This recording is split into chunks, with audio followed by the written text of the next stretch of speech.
All right, guys, welcome to the live stream. For those who are just now joining, I am using a brand new streaming software. StreamYard is a very interesting type of software that I just found out, and Red Eagle Politics use it. DC Perspective uses it.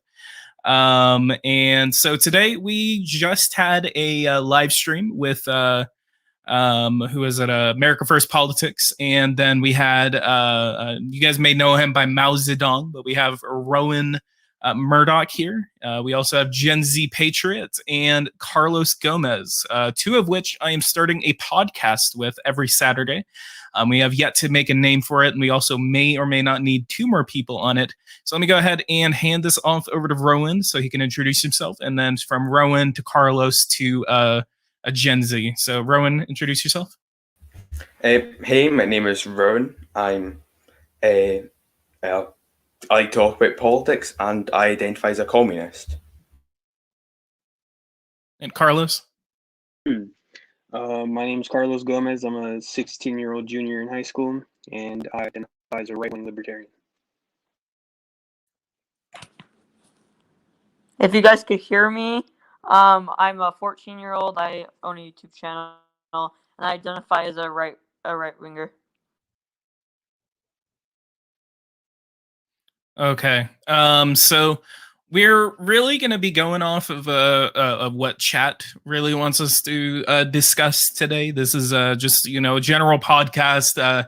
For those who have been watching my channel long, for at least for the past couple of weeks, it's basically going to be built and run in the same way as every other podcast. But then that just kind of like leaves us room to discuss various different things. So first off, let's go ahead and if you are new to this channel, go ahead and subscribe to the channel if you are new. Hit the like button, supports me if you do that.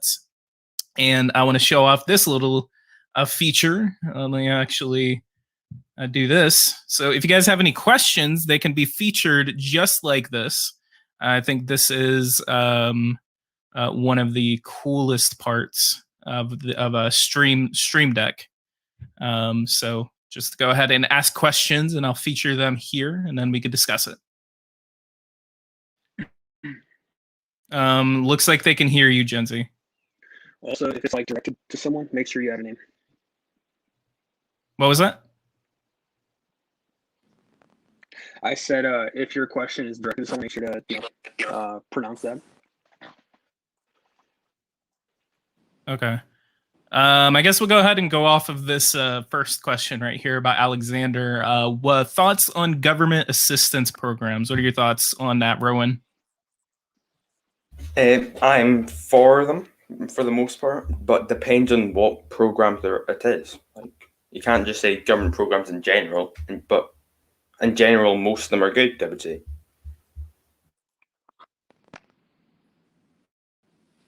And Gomez? Should I go?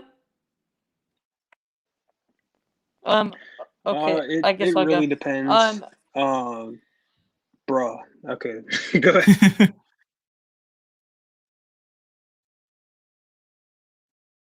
There's a lot of delay on Gen Z's part. Yeah, I know.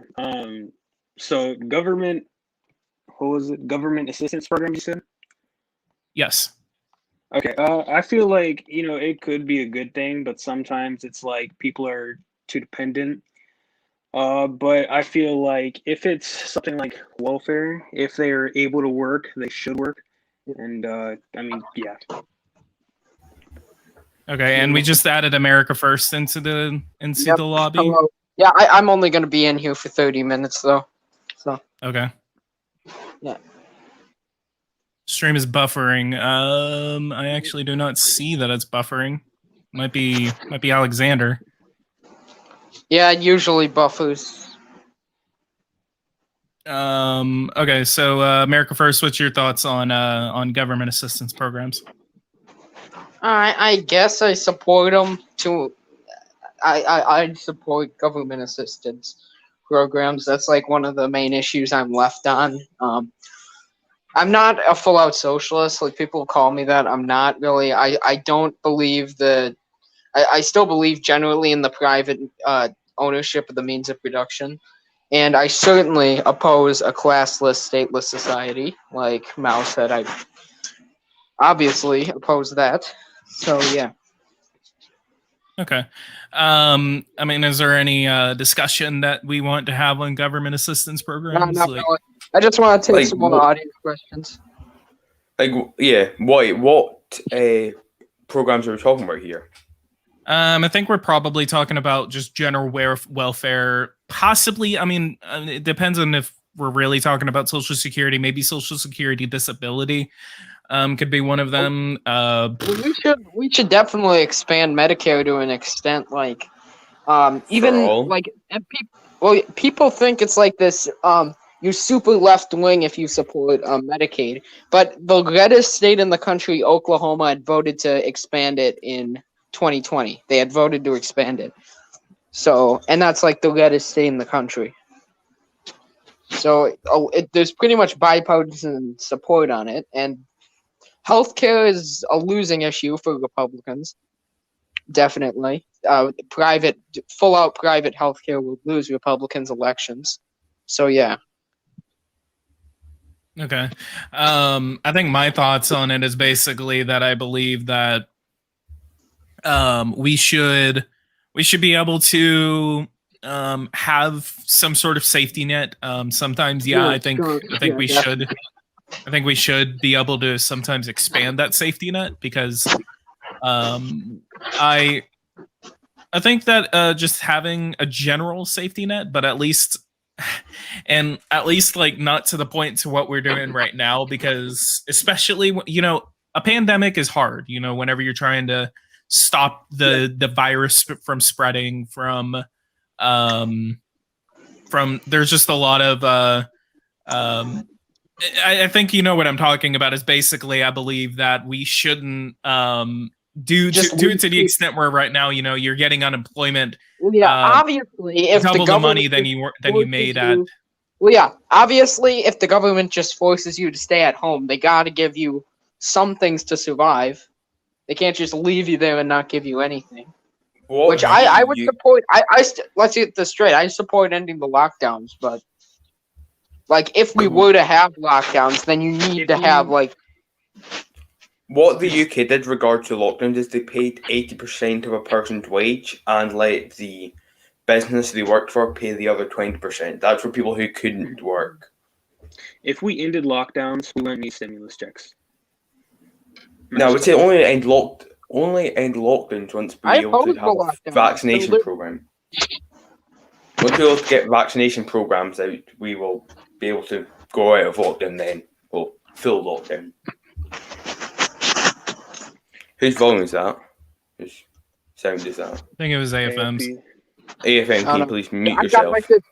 There's basically an air conditioner in my basement that might be working there. Okay, so by the way, AFM, I went through this with GenZ, Rowan, and Carlos. If someone's talking, just let them finish and then say, can I say something? Instead of just talking over someone, that's just the best way to especially to have when we had 8 people on earlier. We had more people than audience at some points in the debate. Okay, so there's another. There's another question. So from John Paul Bearer, question for all four of you: what are your thoughts on the border crisis? So again, we're basically whenever we take these questions, especially whenever it's all for all four of us, I want to move from to Rowan first, then Gomez, then AFM, then I can speak last. So Rowan, go ahead. Wait, first of all, can you temporarily mute yourself because the sound's quite bad? Yeah, we can hear like a lot of that noise. Can you please mute yourself, at least temporarily? Please? Okay, I think that's better. So, in regards to the border crisis, I have not a Scooby what's going on. I have not looked at it, and I'm not the right person to ask. So, I'll move on to Gomez. So ever since Biden has became president, they tried blaming it on Trump. Whether you like him or not, this isn't his crisis. This is Biden's crisis. He hasn't done anything to fix it. Actually, now that I think about it, so you guys remember when he promised that he would stop the border wall, right? Well, the other day, a couple weeks ago, this was a couple weeks ago, he said that he was going to close in the gaps. And as far as I know, that's like the only thing he's doing about the crisis. And the Vice President Harris, she hasn't done anything. She hasn't visited the border. Yeah, you cut out. You cut out. On what? Which part? Like you had cut out for like 2 seconds. Okay, well, anyway, the current administration, they haven't done anything to help with the border crisis. And, I mean, yeah, that's about all I gotta say about it. Oh, yeah, well, obviously, before the election, it's pretty clear Biden was telling everyone to, he was basically saying, come here, we'll welcome you with open arms, like, before the election. So, obviously, people are going to come if you say that, and it's not Trump's fault. It started after Biden took office, which yeah, it wasn't really Trump's fault. Trump had a message of come legally, but there was like that huge spike in 2019. Why I forgot why that was, but pretty much like all of a sudden it just spiked up right when Biden was inaugurated. So yeah. Personally, I believe that if we had the, I think it was a mistake for the Biden administration to get rid of the stay in Mexico policy. Stay in Mexico policy was essentially me. Wait, no, he's not. You're cutting out. He's not. I think it's just on your end. Yeah, I think it's on your end. I can't hear you guys. Everyone's having weird internet today. Oh, now I can hear you. Okay. I believe that the getting rid of the stay in Mexico policy was a mistake. I believe that that if we had the stay in Mexico policy enacted still, then we would basically have, we wouldn't have the situation that we have now. And just essentially, and I mean, I don't think this is Biden's fault to an extent. I think that you're still cutting out.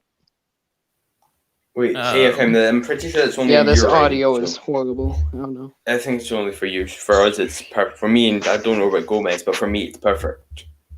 Yeah, both of them said that it was perfect. So. Okay, you left.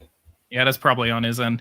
Anyway, I believe that it was basically like not a surprise that this was going to happen because I mean I basically was predicting that it was going to happen because a lot of people were just like, because Trump is out of office, because he left he's not in the White House and he's not making policy anymore. A lot of people were going to use that as as an open opportunity to say like, oh, well, that means we can get into the United States illegally now. But I think it was a mistake for the Biden administration to basically say, not only come here, like, because, Trump's going to leave office, but they also made the mistake of basically saying like, that we, I think it was a few mistakes were made, especially with the Biden administration. I mean, with them wearing the immigrants, like them wearing Biden, the illegal immigrants, them wearing like Biden merchandise, I think that you're right. Since Trump left office, that's why it has increased. But I also think that Biden could do a lot more than what he's doing right now. A couple weeks ago, he did say, "Please wait. It's not the time." Talking about the pandemic. But even then, if we weren't in a pandemic, we shouldn't be having illegal immigrants come over. And we do need to make it easier. But it just can't be that easy walking over the border. And really, now that I think about it, me saying that, it's really not that easy because we have the coyotes and like literally like they're criminals and they are monsters. They treat the immigrants with like so much hate. It's like it's It's terrible, and we need to find a way to stop it. Yeah, and that's the other thing is that I remember whenever who was Trump during the first debate, I think he basically was saying like they're coming here. Gen Z says that it looks like I get the girls. I wish. Anyway, I'm just kidding. I thought it was because a lot of people were basically like Trump even said like you know like oh well I mean they're coming here on the backs of coyotes, they're doing this, they're doing that, and a lot of people were just like why are you saying they're coming here on coyotes? Like that's not true. And then it took the media a little bit to finally just kind of like stop talking about it, because that's the way the media kind of works now. It's not about you know making sure that that you know all the facts are out there. It's just that whenever something goes against their own narrative, they just don't talk about it because they're the loudest voice of all. But I yeah, I mean there's a lot of people that are coming here, and I mean it's not like you know immigration is bad. I don't necessarily personally think that immigration itself is bad. What I think is bad is the legitimizing of illegal immigration. I think it's bad to basically say that everyone should come here illegally, and that we have 22 million people undocumented here already, and a lot of people were basically I don't know. I mean, I also think that we should increase funding to immigration judges so they can start fast tracking the immigration process because again it's not necessarily bad that they're coming here. It's just that we shouldn't legitimize coming here illegally. Right. Crap, I forgot what I was about to say. But okay, so back then we used to all be on the same page. Like we used to always share the same media outlet, and we would come out with a different opinion, but we use the same source. Nowadays we're just like listening to what we want to hear, and the media, unfortunately, they have been dividing the country more than Obama and Trump. And I mean, that's kind of sad if you're dividing the country more than the presidents. But yeah. Yeah. Do you want to move on to something else? You can say something if you want to. I've gone on saying this issue. I don't know much about the border situation in America, so or even in the UK that much. Okay, I guess we can move on to something else. We have a question about trans, and we also have a question about communism. We already talked about that in the previous live stream, but since this is a different live stream, do we want to discuss that again? I mean, I'm fine with that, but I guess this is more of a question to me and Gomez. Who do you think will win the House and Senate in 2022? Republicans. Yeah, probably Republicans. The Democrats are kind of being too woke right now, and I mean, I feel like they're too woke. Too woke. Yeah, I feel like I don't want to be that guy, but they are way too woke, and I feel like they are setting up a road for the Republicans to win the House in 2022 and Senate. Okay, so again, for those who are watching right now, we got 16 people watching us. Thank you, everyone that is joining just now. Go ahead and leave a like, subscribe to the channel if you are new. I want to get a lot of support on this, and like if you guys like these podcasts, I mean, we're going to be doing them every Saturday with Gomez, so make sure to watch out for those.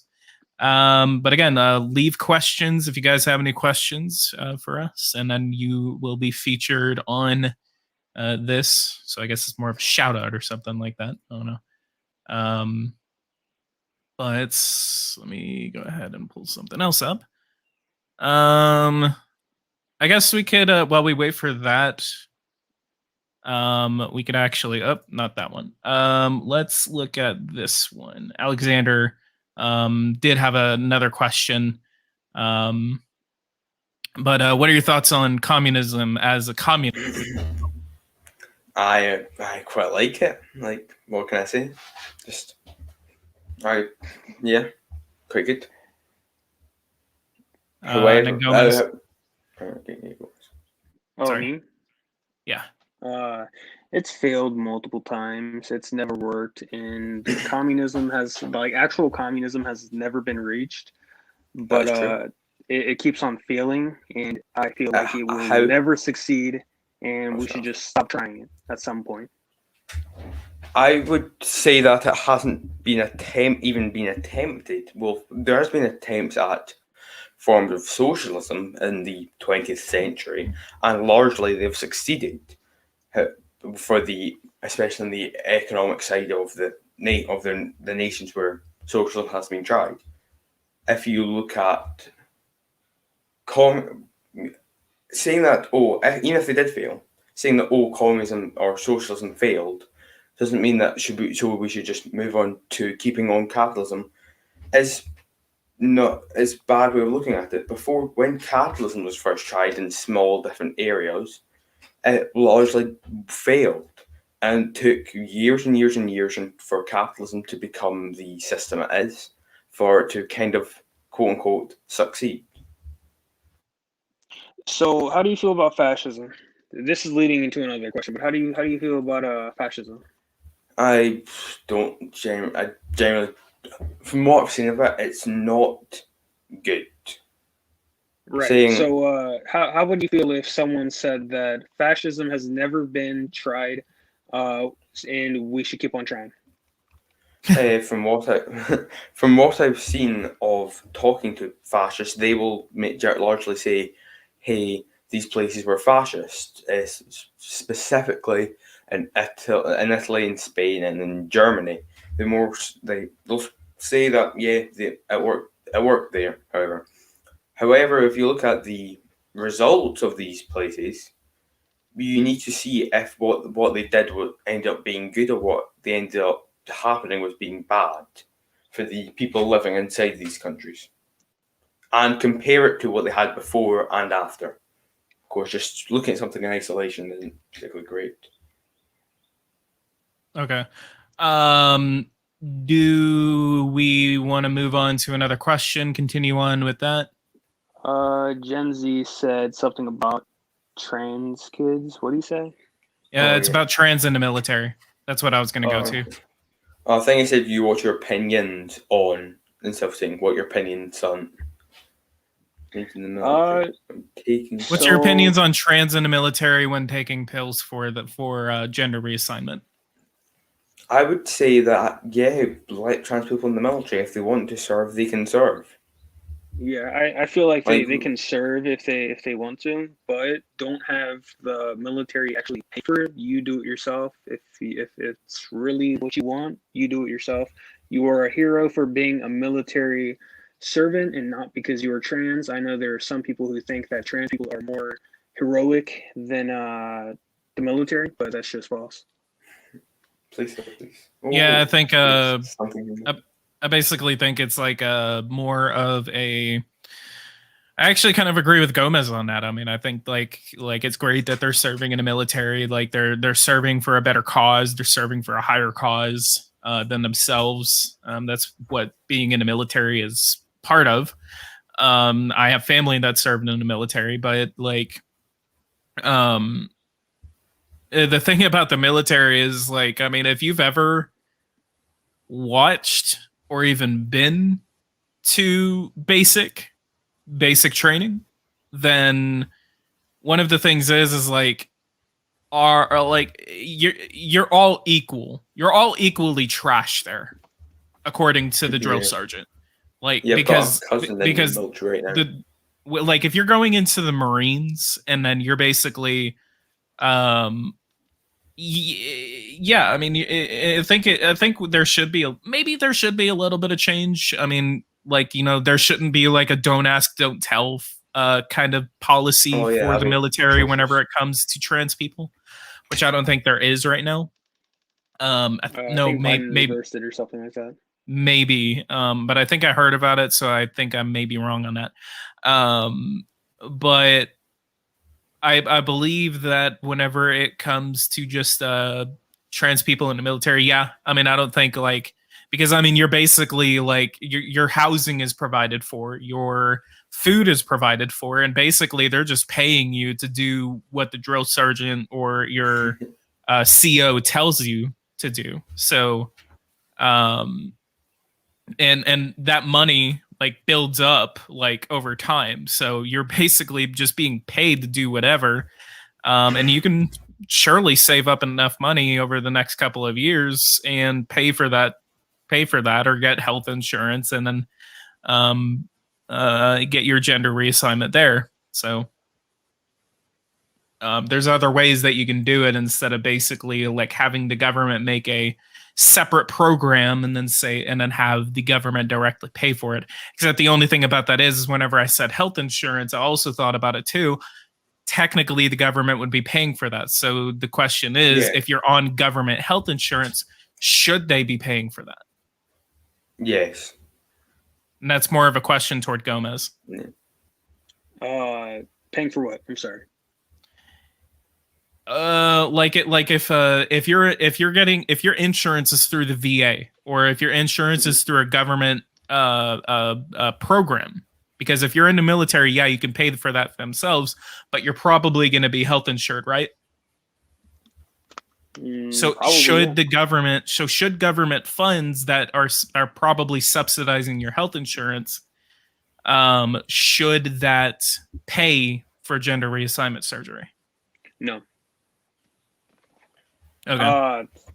No, I'm sorry. Simple answer, no. And long answer, no. Because, I mean, like, you don't need gender reassignment. If it's like, I don't know, you break your leg, okay, whatever. You served, so you should be able to, I don't know, like, get free, like, healthcare. But, I mean, like I said before, you don't absolutely need gender reassignment. It's not like a threat to your life. So yeah, no. Well, the actual amount of cost for it is actually kind of low in military terms. Like, I think it was the US military tried to make a thing to try and get elephants to detect bombs, and it cost more than for trans people to get surgeries or whatever. I would say it's the military, so you obviously have to build weapons. That's what the military is for. They also spent more money on Viagra, which it cost more money. The U.S. military? Yes, I believe so. What's your source on that? I saw it, I think a couple of years ago, whatever. One second. Wait, don't talk about something. I'll just make myself look up. Does the military pay for any other elective surgeries? That's actually a good question. I don't know. I feel like there should be like a minimum of how injured you have to be for the military to actually pay for it. To answer Zach's question, there's something called TRICARE. Will cover some elective surgeries, but a doctor must first deem them medically necessary. For example, most military hospitals no longer offer elective breast augmentation unless it is to repair damage after a mastectomy, and then restore tissue after an accident or fix a birth defect. Okay. Oh yeah, about the Viagra thing I was saying. The US military spends about $65 million a year for the erectile dysfunction medication. 85 million a year. 85 million? Yes. It's about a crazy number. Yeah, that's a lot. In contrast to the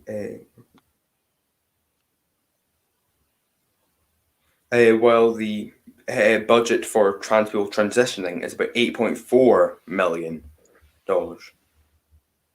If you want to be a trans, I don't care. That's you. But if you're gonna have people pay for it, that's where I draw the line.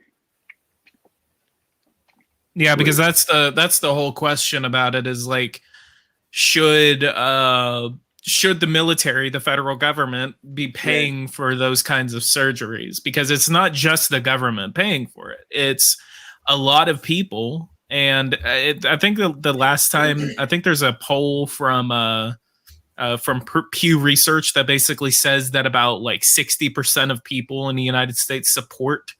Well, that was actually an abortion poll, but I don't know what it is for trans surgeries. But because I mean, I think it's about like your tax dollars are going to be going to pay for this. This is you paying for this because the Right. government forcefully takes taxes out of your account, out of your paycheck every time you get a paycheck. Always has taxes taken out of it unless you're a 1099 worker, which is a contract. Compared to every other thing the US military spends its money on, I would say providing surgery to trans people is the least of your issues. I would say, like, but it's still going there. That's the thing. Because you're look basically look at it. The Iraq War costing over $1 trillion US, while trans surgery cost $8.4 million. The actual amount is like it's compared to everything else the military spends the money on, it's very little. Very But little. it's still the American people's money, though, and I don't want my money going to. I mean, I don't pay taxes yet, but when I do, I don't want my money going towards that. As Jeb Bush said, if we all stopped paying taxes, they couldn't afford to stop us from paying taxes. No, that's true. That was a real tweet from Jeb Bush. I mean, it's kind of true, but I mean, like,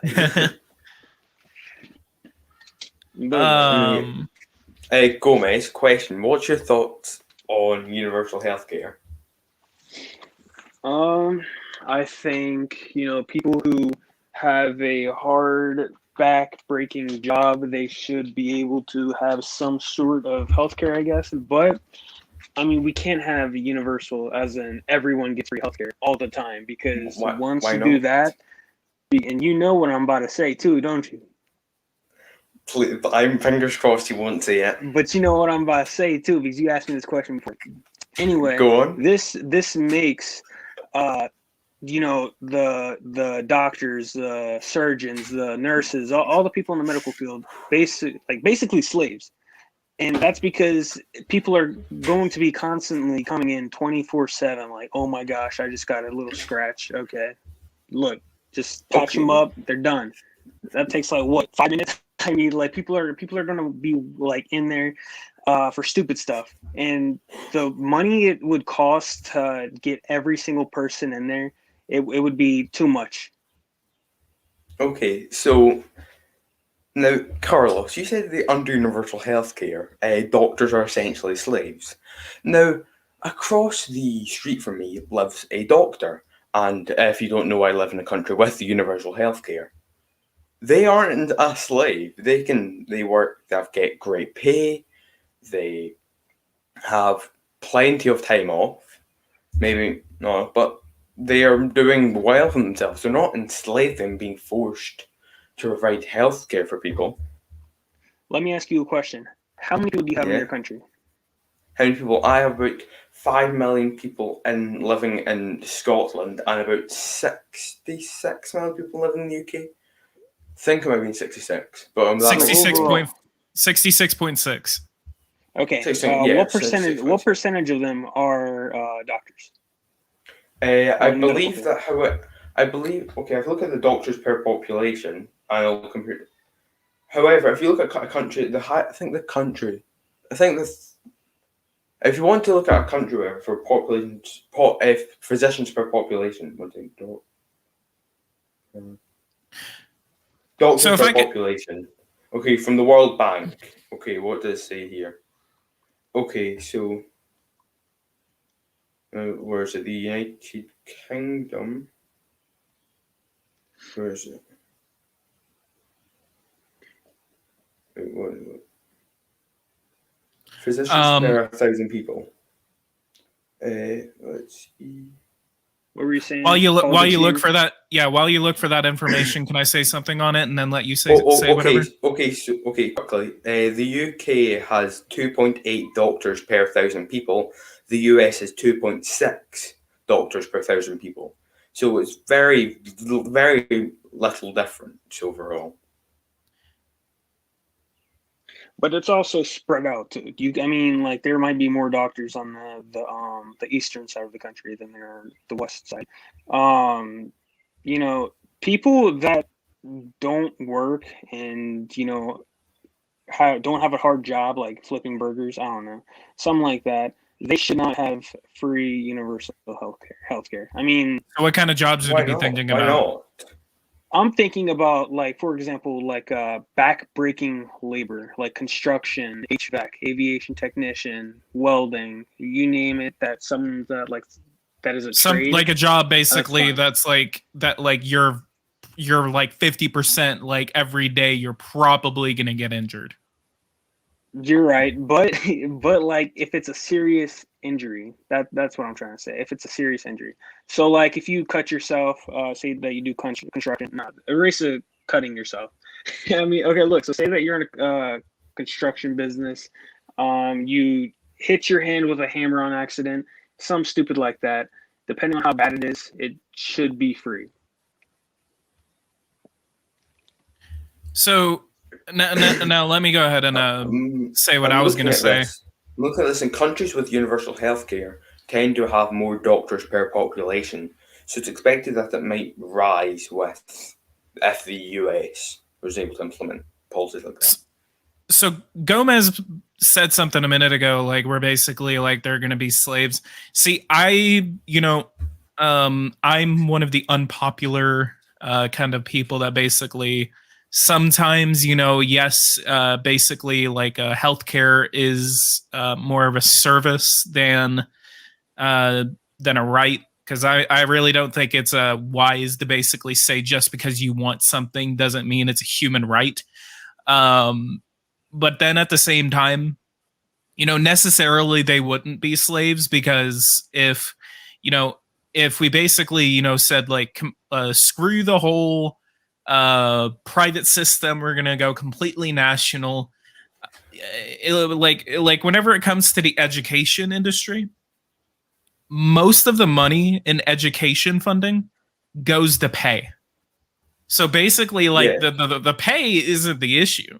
It's about the influx of people that are going to be coming into the healthcare industry, into hospitals, and they're going to be like, I want to get this checked out, this checked out, this checked out.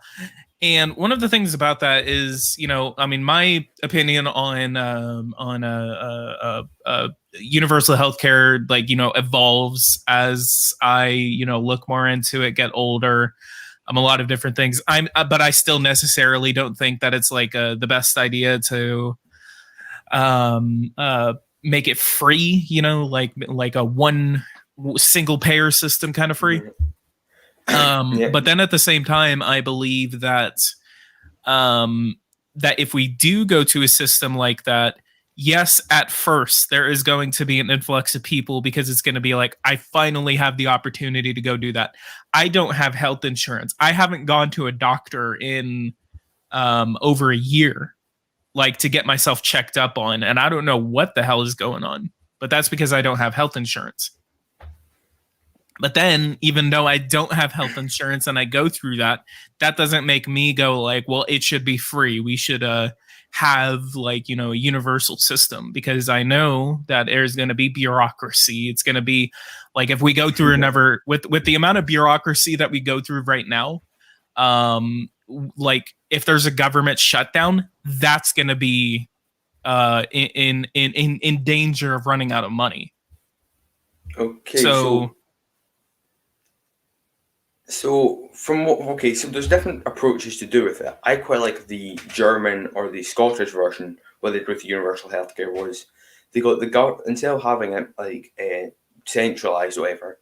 What in Scotland, what they did was there's 13 different health boards who basically distribute the funds for healthcare. The government just gives them the money and they just run with it. You could do a system of that in the States by giving it to the state governments to then hand out to run it themselves, essentially. So have it We already have a basis. system like that. It's called Medicare. and Medicaid. But look. So say but just expand it for everyone. That's what I mean. Like have it kind of like the So Medicaid basically, we're talking about Medicare for all. Yes. Say that we did implement Medicare for all, that would cost like what 30 to 40 trillion. I think like over 5 or 10 years, something like that. That's way too much money. That would like double our debt. Do you know how much the US? Do you know the US? How much the US already spends per year on healthcare? What was that? Do you know how much the US or like for each person, or not each person? Do you know how much money the US spends on healthcare a year? I want to say 15-20%. No, I'm not talking about percentage. Do you know how much money is that thing I checked up? It's like 3.4. It's about $3.4 trillion when you include everything. Over a 10-year plan, that would over 10 years, it would cost the US, if it stays the same as it did for last year, 2019. I mean, it would cost about $34 trillion over 10 years. A plan of universal healthcare, like Bernie's plan, would cost $32 trillion. If you do the maths, that means that universal healthcare will save $2 trillion. Bernie's plan was like 24.7, 20 point. I forgot the number. 20. It might have been a little bit more, but it was 34. 34 trillion was Bernie Sanders' plan. I'm looking at it right now. That was Bernie's plan. That would be in line with what the US spends right now over 10 years. That's not even including the amount it would cost because it's slow. It rises each year due to inflation. Wait, Rowan, how much did you say the United States right now spends on healthcare? Last time I checked up, I've not looked up in a while, but I looked up a couple months ago. It said it was 20. It's like 15. Because 3.4 trillion. $3.4 trillion literally just sounds like a regular federal budget, so I think that's wrong. I think it's less than that.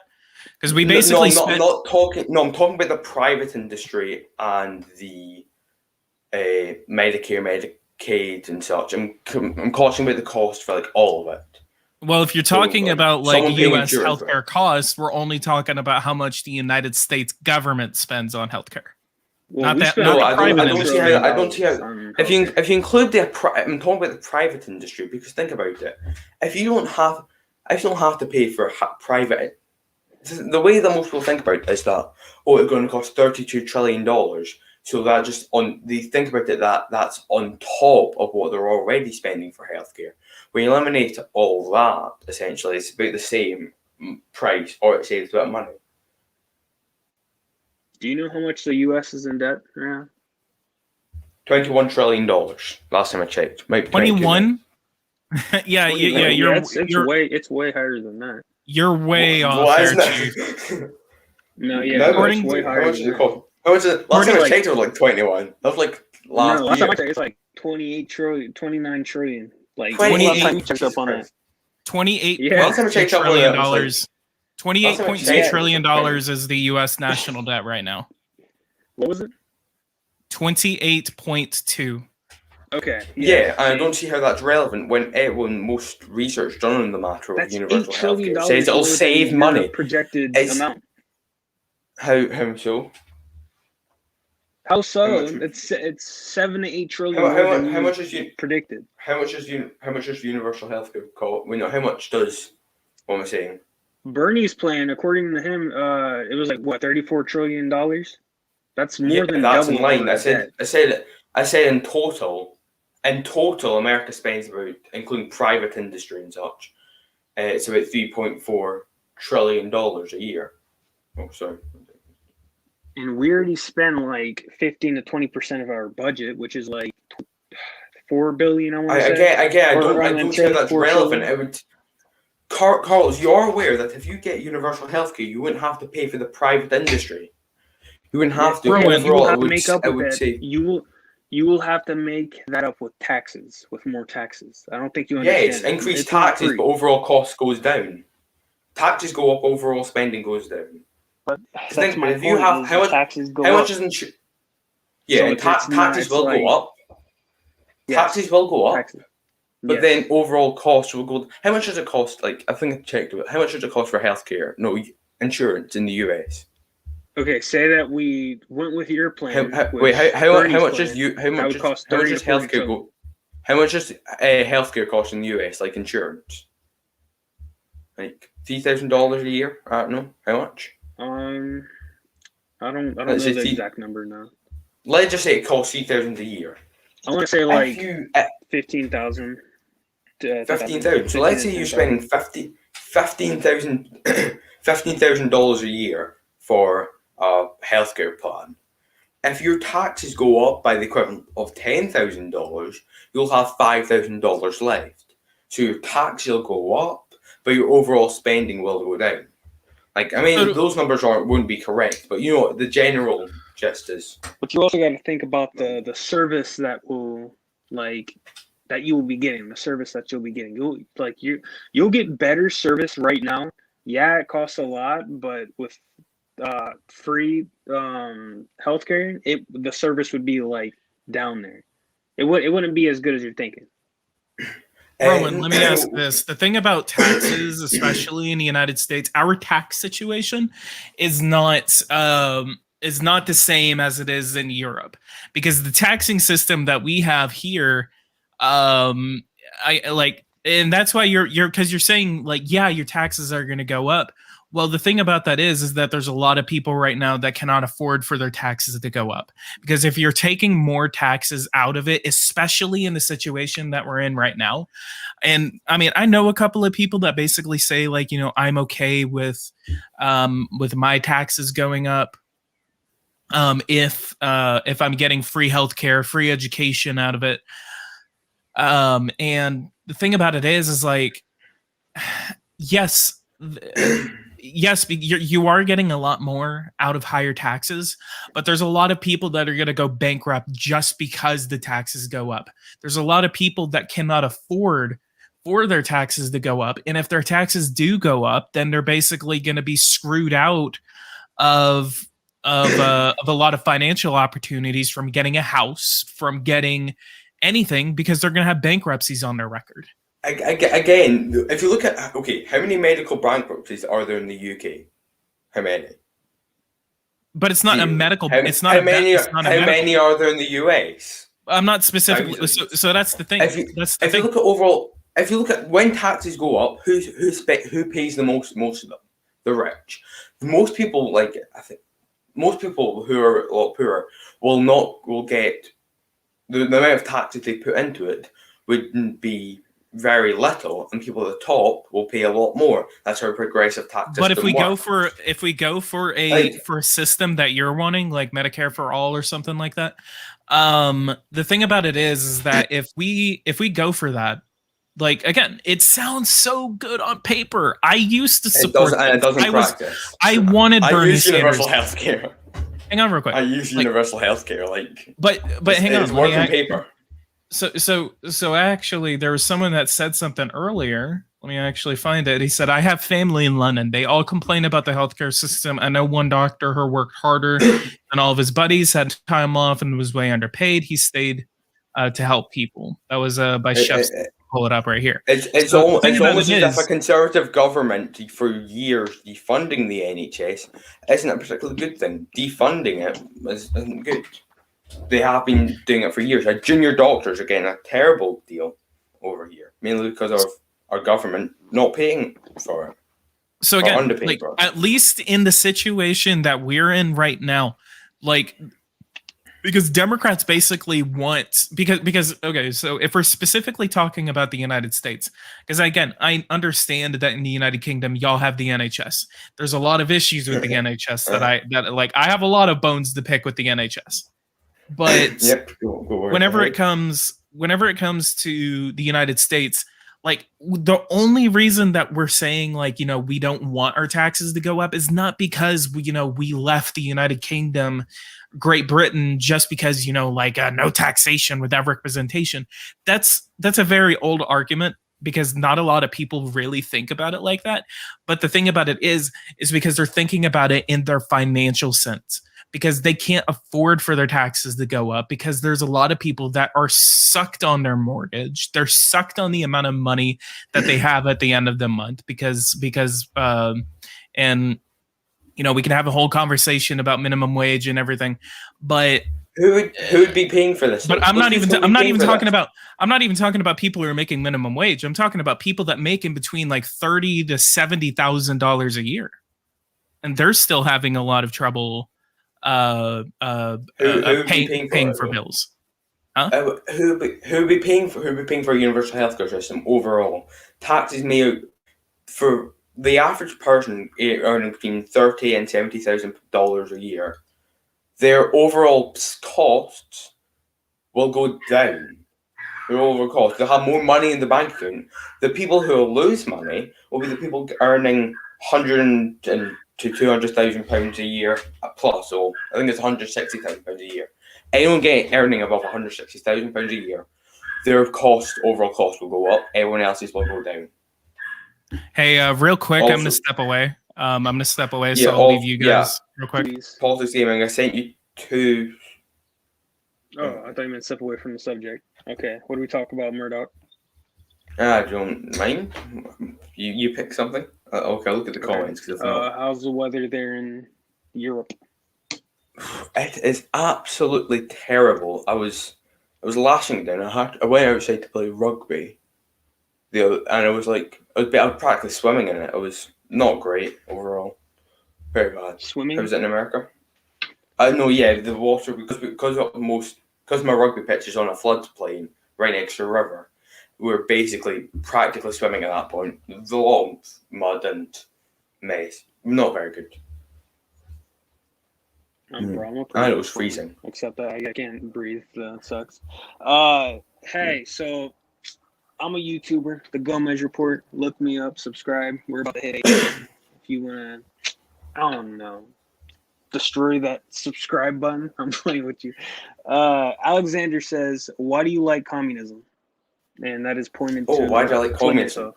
Okay, so Explain yourself. I like communism because it's quite hard to defend. From what I've seen, it's easier to defend socialism than communism. Like, it's easier to defend something like the USSR than defending communism. Mainly because communism has never really been tried or implemented anywhere. So, but what I'll say, I'm a communist because I believe in the abolition of private property, as in business being owned by someone, and instead of the people as a whole or the workers at that business. And I want to get to a point where we produce so much things that money becomes worthless, and we eventually are able to choose to work instead of having to work. I think even under capitalism, we should try and strive to get that. What do you guys say about that? Wait, what is it, Alexander?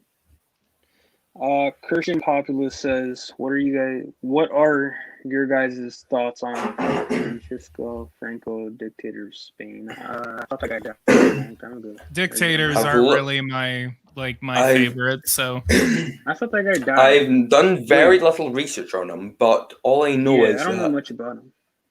he was the guy that took. If you guys like know like the dress rehearsal for World War II. The first dress rehearsal was the invasion of China by the Japanese Empire, and then the second one, which happened around July of 1936, was the Spanish Civil War. The Spanish Civil War was started whenever Francisco Franco launched the July coup, which they basically like seized a lot of positions in Madrid. And he won, and he was a fascist, but he actually stayed out of World War II, and he served as a dictator of Spain until the 1970s, whenever he died. Yeah, 1975. He died in 1975. So yeah. Yeah, let's move on from the economics. That's boring. Economics is a good topic. It's boring to me. I just don't like it. It's boring. Oh, like talking about just, I don't know, BLM or abortion or immigration, kind of boring to me. Just. Wait, Gomez, you think economics is boring? To be honest, yeah. I mean, like, I don't know. I'm not really that guy. I don't really specialize in that field. Yeah. That's why. A lot of people really don't like, economics. Like, I think economics is pretty important. I It wouldn't is say like important. Yeah, I'm not saying I that. don't think I'm like an economics expert, but I like the complexity of economics. I look at it on more of like a macroeconomic level. So, and that's why like most of my economic views lean very far over to the right, because not very far, but just far to the right. So I think economics is important. I don't think it trumps a lot of other things. I don't think like we should be like, I used to be libertarian in a lot of aspects, but I've I actually think everyone's shifted going through away that. from. I think everyone's I've, going through that phase of that libertarian phase. I think everyone's done that at some point. I think a lot of people have gone through a libertarian phase. Yeah. But a lot of I people think are like genuinely libertarian. I don't think it's the worst thing in the world. I just think libertarianism Yeah. isn't going to save us in the end. Yeah, probably wouldn't do anything or much. So, yeah. Any other Let me. Here's here's another question. What's your thoughts on these next 4 years in the United States? We're screwed. No. Okay. I would no, say- but for real, we're probably screwed. I would say that'll continue on the same as always. America will still doing the same things, especially in regards to foreign policy. You And say probably that won't now, but change. just wait until we get nuked. I'm playing. Maybe. Whatever. I'll actually Yeah, they're getting lead you. another Good. question after this. I like Biden. You guys. I think my thoughts. I think Republicans are going to win the House in 2022, and the Senate. They have a pretty good shot at doing it, but as depending on what the map looks like, if Republicans can win in Wisconsin and Pennsylvania, I think, and North Carolina, like I think they have a pretty good shot. But I also think that I think that a lot there. Like I'm not scared about the next 4 years. I don't necessarily think we're screwed. But what I think is going to happen is that I think everyone is just like too excited, about getting Trump out of office. I think that if we, but Biden had a lot going for him because he was very, he was more popular than Hillary Clinton, and he won by a better margin than she did.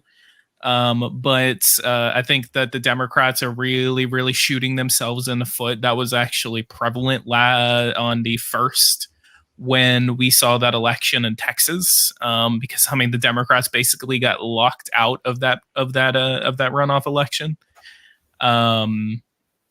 But what I actually wanted to ask, and this is going to lead off into another topic.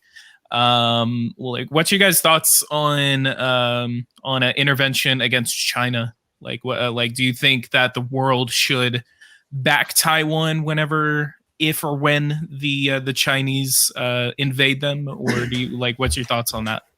It's funny you say that. I actually just seen something the other day. China tries to intimidate them, and that's why I say they're I don't know how to pronounce it. Imperialist. I don't know, something like that. But that's what they are. Imperial. They use fear mongering and actual military force. And the world should stand against them because they have multiple offensives of human rights. They lock up Christians and Muslims in concentration camps. That's what they are. And yeah, so we do have to stand against them. But going to the original question that you had, we should back Taiwan. Rowan? Okay, so China. I would say yes, probably stop China from invading Taiwan. However, if you're going to say, oh, we should try to stop China from doing this, stop China from doing that, we should have said that to the US predominantly more, because they've done more military invasions of other countries, put up more coups in other countries, who have committed as bad human rights in the past in particular, and even in the present, or modern history, I should say. From if you're going to say China's really bad and we should use military force to stop them, the same definitely should be said for the US.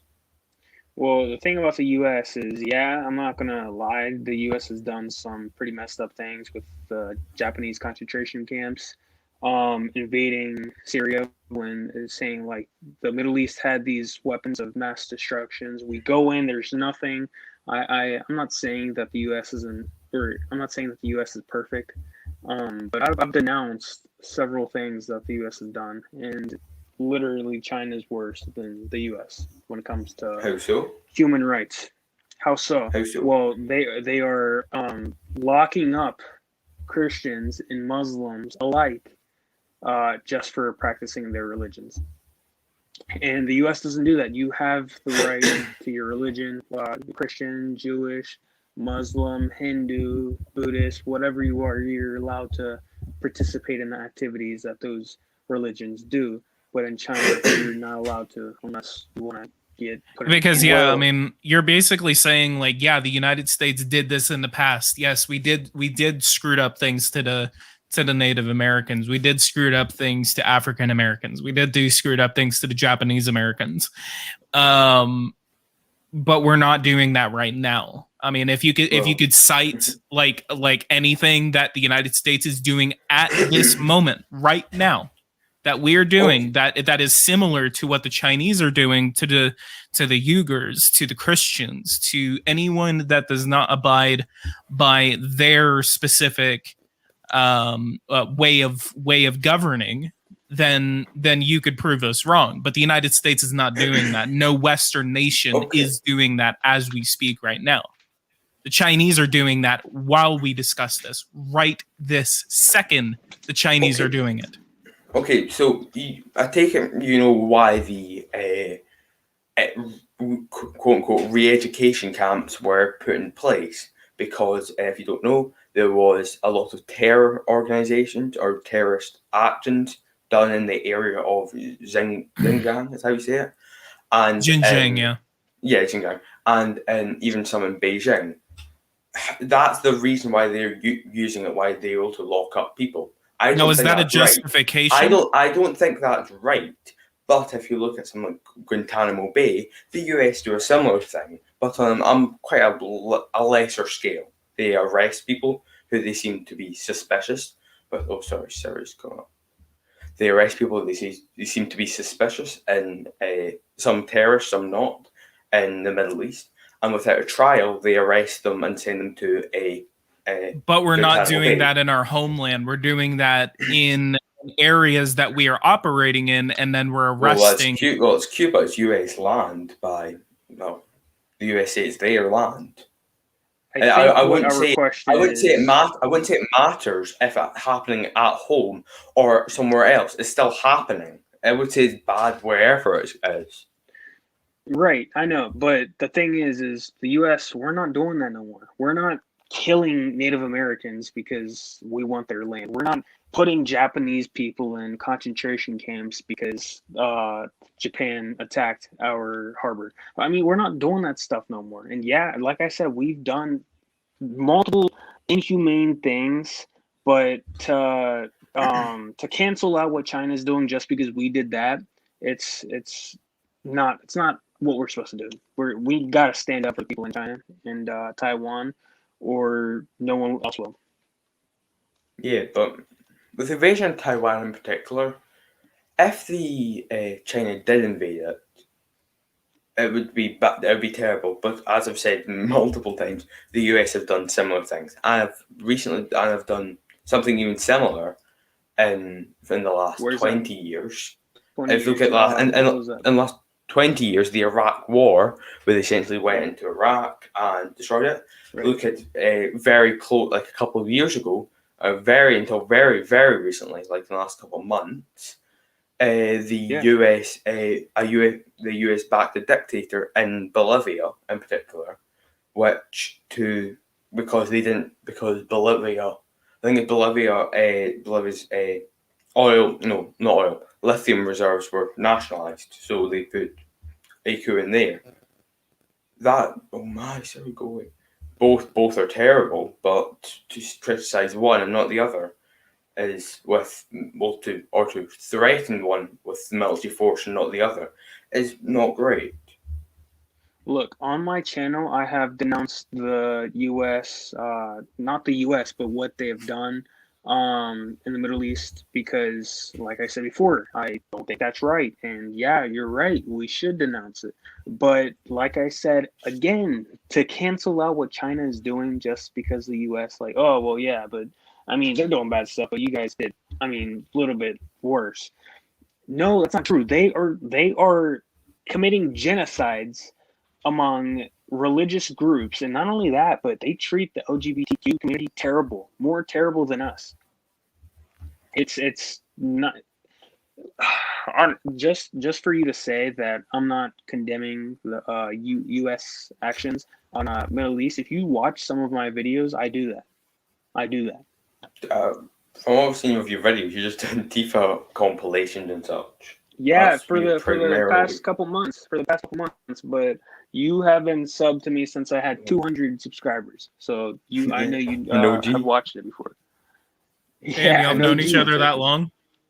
And second, actually, we go well back. The channel back in November, I want to say. That's when I started posting because I got COVID and I was bored. So I'm like, whatever, I'm just gonna post. That's what I did. A lot of people got bored.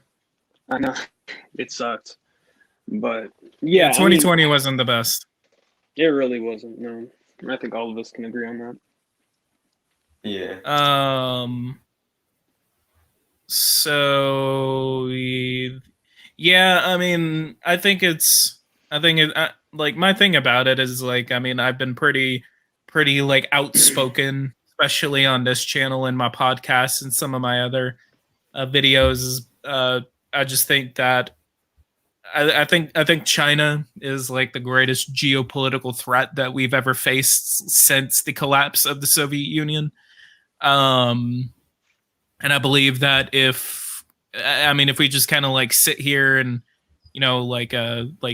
diddle daddle all the time, then I think that like by the time, I mean, either A, they're going to commit something even worse than Pearl Harbor, or B, I mean, we just basically get subversed into submission, similar to what they would do to Taiwan, similar to what they're possibly going to do to their Southeast Asian neighbors.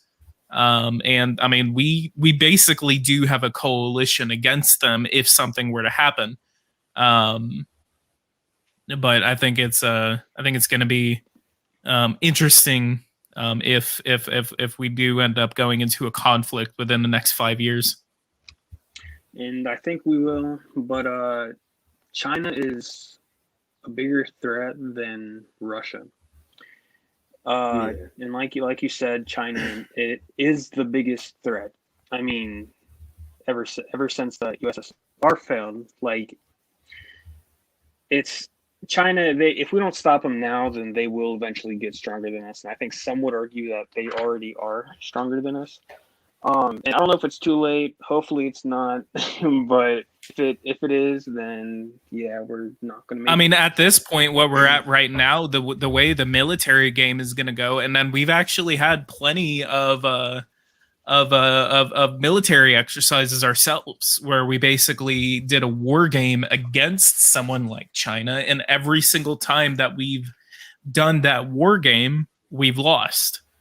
And I don't know the details of those war games, but basically, the biggest threat that we're looking at is the Chinese missile umbrella. Because I mean, if we send, weapons into Taiwan, if we send an aircraft carrier into Taiwan, if we send destroyers to Taiwan, then they're going to get absolutely blown out of the water with the amount of missiles that they have on their coastline right now. So our military is very underprepared, and a lot of the social issues that we've been going through, not disregarding them. What we're going through right now is something that was somewhat fairly needed, but then at the same time, like I really think that a lot of people, like, what I'm afraid of is that something is going to happen and or Taiwan is going to be invaded, and then a lot of people are just going to be like, why are we sending our boys over there? Because they don't know anything about what's been going on, because it's going to sideswipe just like millions of people, because they're not going to know what the hell has been going on, except people like us. Yeah, we've known what's been going on, but a lot of people about it are ignorant. And China, you still shouldn't send. You shouldn't send troops to China, no matter, like, don't send troops there. All it'll lead to is even more death, even more destruction, and it'll be even worse than it is now. Like, look at Libya. Libya was doing decently well before, with Gaddafi in charge, and even though he was doing quite a lot of horrific things, overall, for the average Libyan, they were doing quite well. After the civil war and the US bombing of Libya, it is way 10, 100 trillion times as worse, maybe not trillion times, as worse than it was before. So going to war with them, in theory, it may be a good idea, because you want to stop another geopolitical power. All it'll lead to is a worse off thing, and the Chinese people resenting America even more. One of the things about that is that if the Chinese do invade Taiwan, then they're going to be met by about 20 million angry Taiwanese that are probably going to fight to the death. Like, I mean, I think, and that's the thing about it, like, is, like, I mean, the United States can basically supply the Taiwanese with weapons. We can find ways to get supplies and weapons over there, and we're going to be arming them before the conflict even begins. We're already sending weapons over there. Even the Biden administration is sending weapons over there. But then it's basically going to be, can the Chinese fend off 20 million angry Taiwanese people? And it's essentially going to turn into another modern day Vietnam. Like, Vietnam's going to be the closest thing that we can compare to, because it's going to be a guerrilla fight, and I don't think that the Taiwanese are going to let it up, like, easily. Someone asked something about a civil war. Something about how do you guys feel? I wouldn't civil happen. war would play out. It wouldn't. I mean, I think it's possible. I think it's possible. I don't think it's probably not going to happen. The chance of it happening are very low. Most people just don't want to. Of course, there'll be some people who are like, yeah, I'm going to get my guns, I'm going to kill all these people I don't like. But I mean, it probably won't happen. Well, okay. Say that it did happen, hypothetically. It would be hypothetically worse. Speaking. Let's say it happened. Okay, look, for real though. The memes aside, hypothetically, if it did happen, it'd be way worse than the Civil War, North versus South. Because instead of North versus South, we'd all be mixed in. I mean, it would not. It would be a bloodfest. And there's some, like, Republicans, like I've seen a Republican when Trump lost, a Trump supporter. He was burning the American flag and, like, holding the Confederate flag, calling for crap. What's it called? Secession. And I was like, bro, how are you gonna say that? But yeah, see, like, people like him, I'm like, I can't stand him, because then people actually think that that's what Republicans look like, and I'm like, bro, oh my gosh. Yeah, I think it's dangerous. I think one of the terms for that is they call it accelerationism. Essentially, to get the outcome that you desire, you basically want to accelerate the downfall of the state. And I think a lot of people that basically, resort to, like, oh, like, we need to secede, or we need to have another boogaloo contest or something like that. Like, I think it's ignorant, because those people are probably, I think most of them have to be boomers, who basically, you know, they want to go back to like the 1950s, 60s, 70s, because they like it. They like how it was back then, except they don't realize that we are in the time that we are in right now, and we have to kind of like, you know, I mean, and that's the thing about it right now, is that it's basically a culture war that's going on right now, and it's a battle for, you know, like are we going to be an equity nation? And equity can mean a lot of different things to a lot of different people. Or are we going to be, you know, more traditionalist, more, you know, like you know, this is the best place ever kind of thing. And I mean, even America first, that means a lot of different things to a lot of different people. And that's one of the biggest things about this, is that we're looking at a culture war where a lot of different sides are coming in, and there's a lot of different opinions that can mix and match. And then once the battle for the definition of those start happening, that's going to cause a lot of infighting, which can become dangerous. So I think it's dangerous to talk about that, because, you know, that basically is legitimizing or even getting people to think that that's what's coming, that that's what we're going to end up looking like in the next 5 years. Because over a year ago, nearly 50% of the country felt like that we were not going to be here in 5 years, that we were going to fall into a civil war, like we were basically screwed a year ago. Yeah. But a lot of people now are feeling like that we're not at that place, but a lot of people are still feeling like that. But anyway. Yeah, and that's where I want to go back to the Capitol riot. Like, yeah, most of the people there were peaceful, but if we okay, so you know how there's some BLM extremists say his name, say her name, for example, Dante, right? I mean, like, the officer, she should be fired, right? But if he didn't resist, then none of that would have happened. Yeah, see, that's the thing. Go ahead. But yeah, okay, so you know the Trump supporter woman that died at Capitol Hill? Mm-hmm. So Trump supporters tried like saying, "Oh, say her name." I'm like, bro, no. Like, I would shoot her too if I was an officer. Like, you don't know like what she's gonna do, what he's gonna do. Like, I mean, it's just craziness to me that some people have the hypocrisy to say stuff like that. It's just, I don't know. We gotta have the same looks on both sides of the political spectrum, or we're literally gonna keep on being divided. Yeah, and that's basically because a lot of boomers like are always about owning the libs. They're basically like a Nick Fuentes like type of person, where they. And neither do I. I just know that Nick Fuentes and like a couple of other like America Firsters are always just the ones that are just like own the libs. Like a Caitlyn Bennett is a good example of that. I cannot stand Caitlyn Bennett. God. She is cute as hell. Like, she is cute. What? But oh my god, said, "What?" I cannot stand Caitlyn Bennett. Like, no, but I the agree, thing she is, makes conservatives look bad.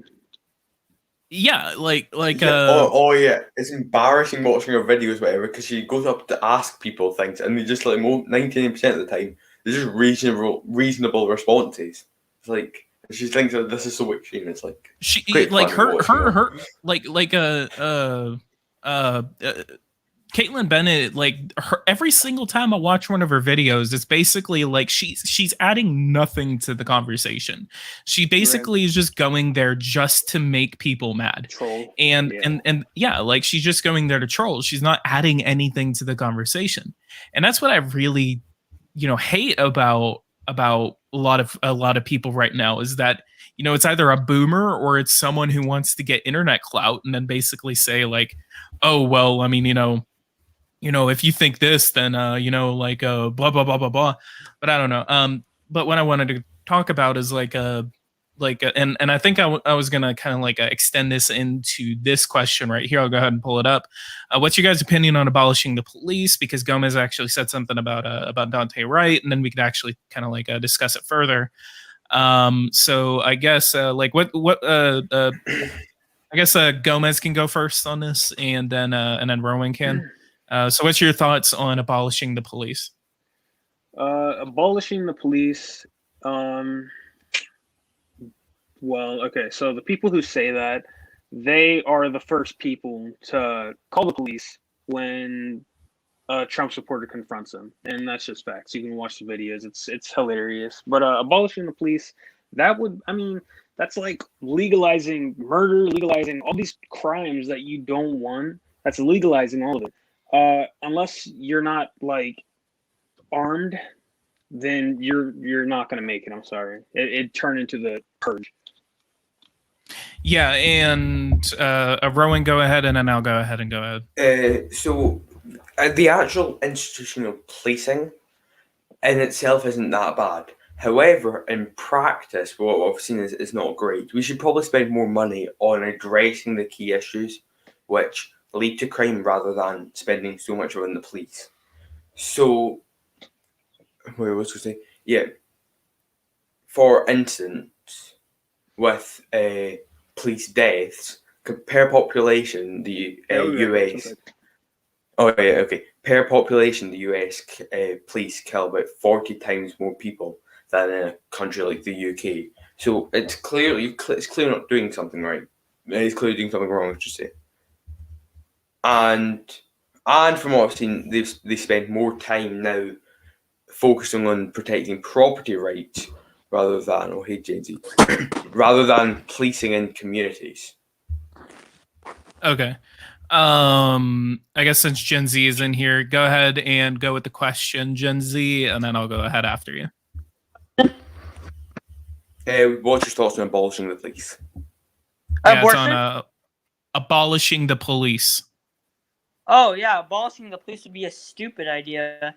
The reasoning behind this is that if we abolish all the police, we're not even really a democracy anymore because there's no law and order, and who is going to govern us? There will literally be no laws. So if you support laws, then you can't support abolishing the police. Okay. I think my opinion on it. I believe that there are issues with policing. I think that it's as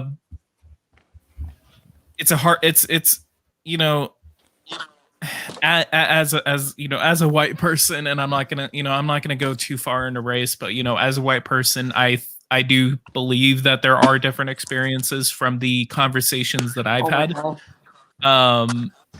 From the conversations that I've had. Am I white? Yeah, I thought you were like Asian or something. Really? That's funny. No, yeah, just looking at you. Let me. So, I don't know if this looks Asian. Oh no, it might just be the lighting. No, it was just the lighting at the time. Maybe it was the lighting. But anyway, I believe that there are different experiences that you have whenever you are white, whenever you are Hispanic, whenever you are black. But then at the same time, I think that, just like Gomez said, whenever we're talking about the case of Dante Wright, George Floyd, a lot of different things. And, and I'll talk about this, and I'll talk about a different set of incidents. So like Dante Wright, George Floyd, the cop shouldn't have been on the neck of George Floyd for the amount of time that he was. Dante Wright shouldn't have resisted. And some of the consistent things that we see is that people resist, and whenever they're resisting, that's going to require you to have more force applied to you. And sometimes, go ahead. You're telling me that we should like defund the police partially, or like even no, I'm not. Like I know you're not saying that. I think you're not saying that's what we should do, but like you're even considering it. Well, my question is, if it's only killing, I think it's around maybe 70 unarmed black people are being killed a year by white police officers. Shouldn't we focus on black on black crime instead of that first before we even consider the police officers? Because far more So I think black people are getting killed by other black people than actually white police officers. So I feel like okay, maybe we both can are. So I think both are a problem, but yeah, I think both both are- of both are a both can be problem, but- considered a problem. Both can be considered a problem, but to sit there because that's a very overplayed and also ignorant argument to go by, because you're basically saying like oh, so let's ignore the amount of cops that are killing people and let's just focus on, you know, like, oh well, black people kill each other in higher proportions than any other race. Well, whenever we're talking about that, and that's why I was about to say, like, you know, in some places there should be more policing because of that fact, because there are a lot of places like South Chicago, like South Dallas, like Charlotte, North Carolina. Those places have a lot of crime, and yes, so and a lot of people in those communities even say that a lot of those communities even say we need more policing. We want more cops on the streets. We don't want defund. We don't want the cops to have less funds to operate with. But then at the same time, you can't just sit there and say, well, like, you know, because you're basically saying like let's ignore, you know, the issue of cops shooting people whenever they're not supposed to be shot. Well, it's a very small issue. If there was 100 issues for the black community in America, that would be one of the least important ones, because there's so many issues like black and black crime, fatherhood absence, that this should be our last worry about that. Because even more white, like, obviously, I'm not going to ignore the ratio. So let me ask you this: even more this: white people are getting shot by cops, and it has nothing to do with race. Do you really think? Let me tell you something. I would say, do you GenZ, really think? You really? Hang on, let him finish. Because that was part of the rules. Yeah. You really think that apologies. when a police officer goes up to a black person and goes and shoots them, they're actually thinking about their race? No, it might be unjustified shooting, but do you think that when they shoot that person, then they're actually thinking about that person's race instead of thinking about the fact that they might not go home alive? Okay, so it has been an issue sometimes, but I mean, I think we can all agree that there are more black people being killed and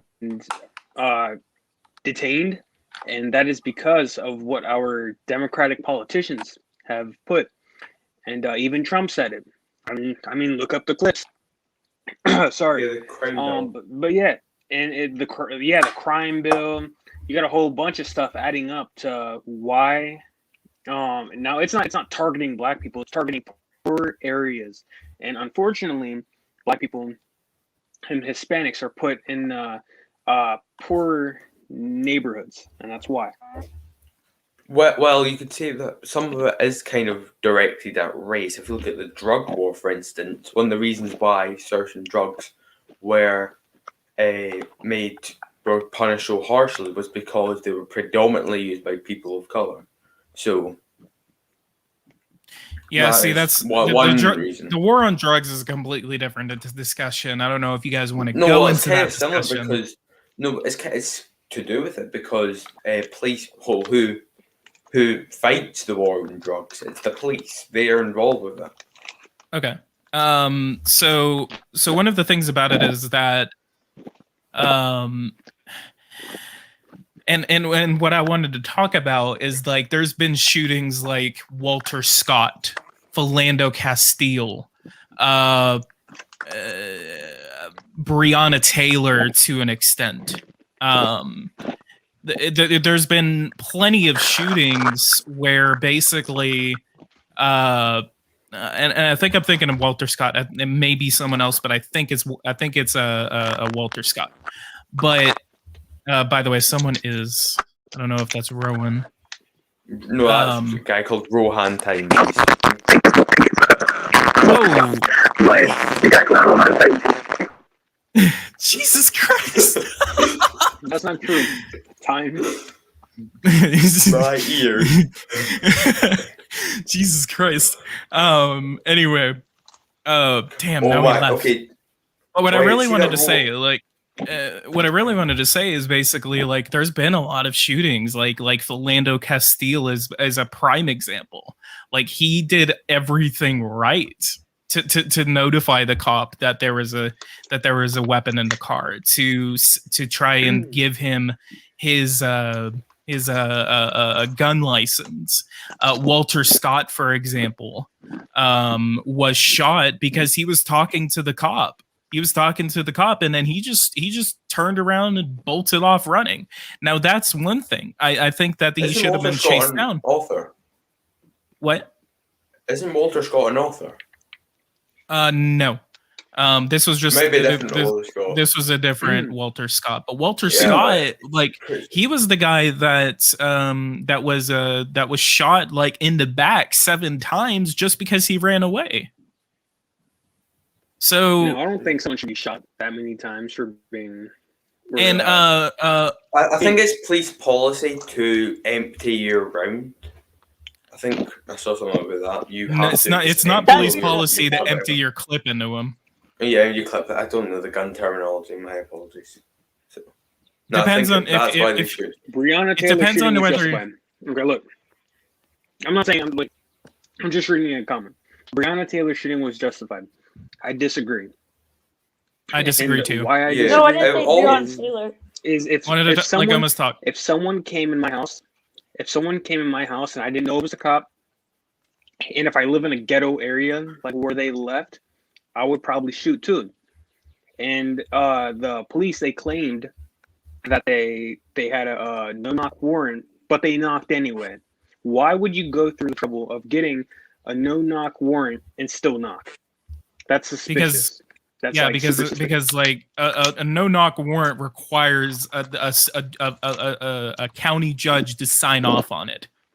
Like there's a huge process that goes into no knock warrants, and so the thing is that like Laquan McDonald, like, do you think that just shooting was justified? That was the guy in Chicago that got shot like 12 freaking times for carrying a knife around. And yes, he was carrying a deadly weapon, but he was about like 10 feet from any cop from him, and he got shot 12 times. So there's a lot. There's like you can act like and you know, we never know whether race played a factor into the reason why they shot them that many times. But we have to understand that like and yeah, Christian Populist says like Laquan was justified.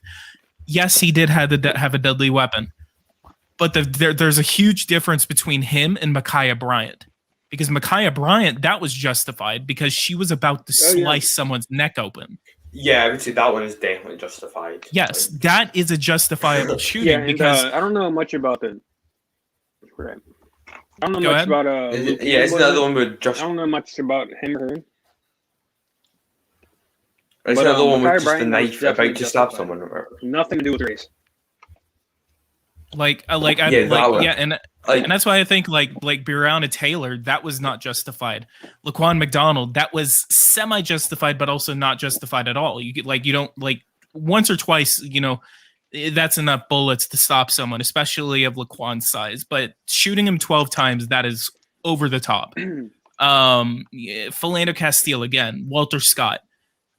There's a lot of different shootings that we can look at and that are absolutely not justified at all.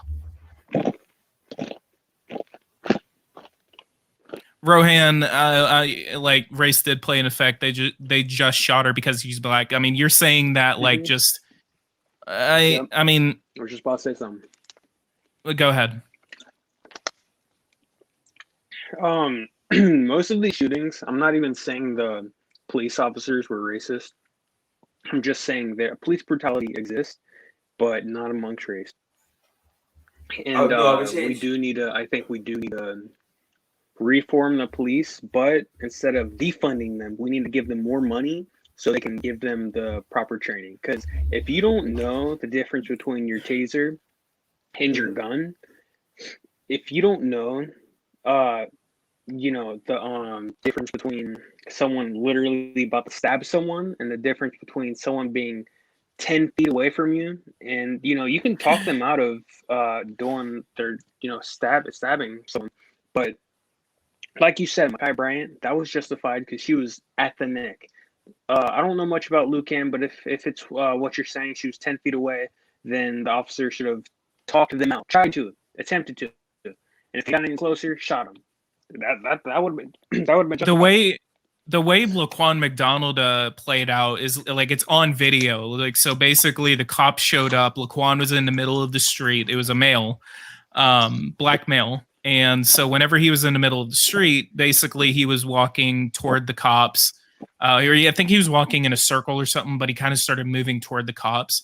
And then so whenever he started going toward them, one of the cops, like I forgot the name of the cop, but he basically pulled up in his cruiser, got out, and immediately pulled his gun out and started shooting and unloaded 12 bullets into McDonald.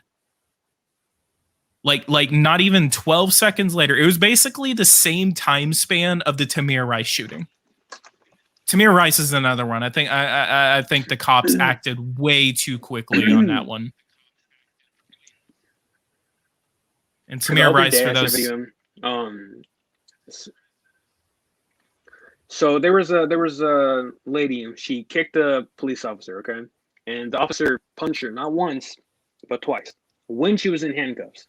That she did provoke him, but that was very unprofessional. And that just proves police brutality exists, not because of racist cops, but because there are bad people. Rohan time, my guy. Why are you calling me a fascist? How am I fascist? I banned you. You kept on. I just like how he says, like, you're a Republican, so you're racist automatically. It's not something to argue over. Like, come on. Like, I'm just gonna say this. Like, I'm just gonna say this to him, and then y'all can go ahead. Like, we're talking about a lot of hot topics right here. If you're in the chat, if you're gonna comment, if you're gonna say stuff like that, don't comment. Don't waste your time. Like, but go, man. This, at least this channel right here, I like to have these conversations as long as everyone can have this conversation. If you're not going to be able to have that conversation, you will be muted. Okay, Carlos. The U.S. police don't need more funding. They have a higher budget than the military of India, than the Russian military, than the Saudi Arabian military, than the French military, than the German military, than the UK's military.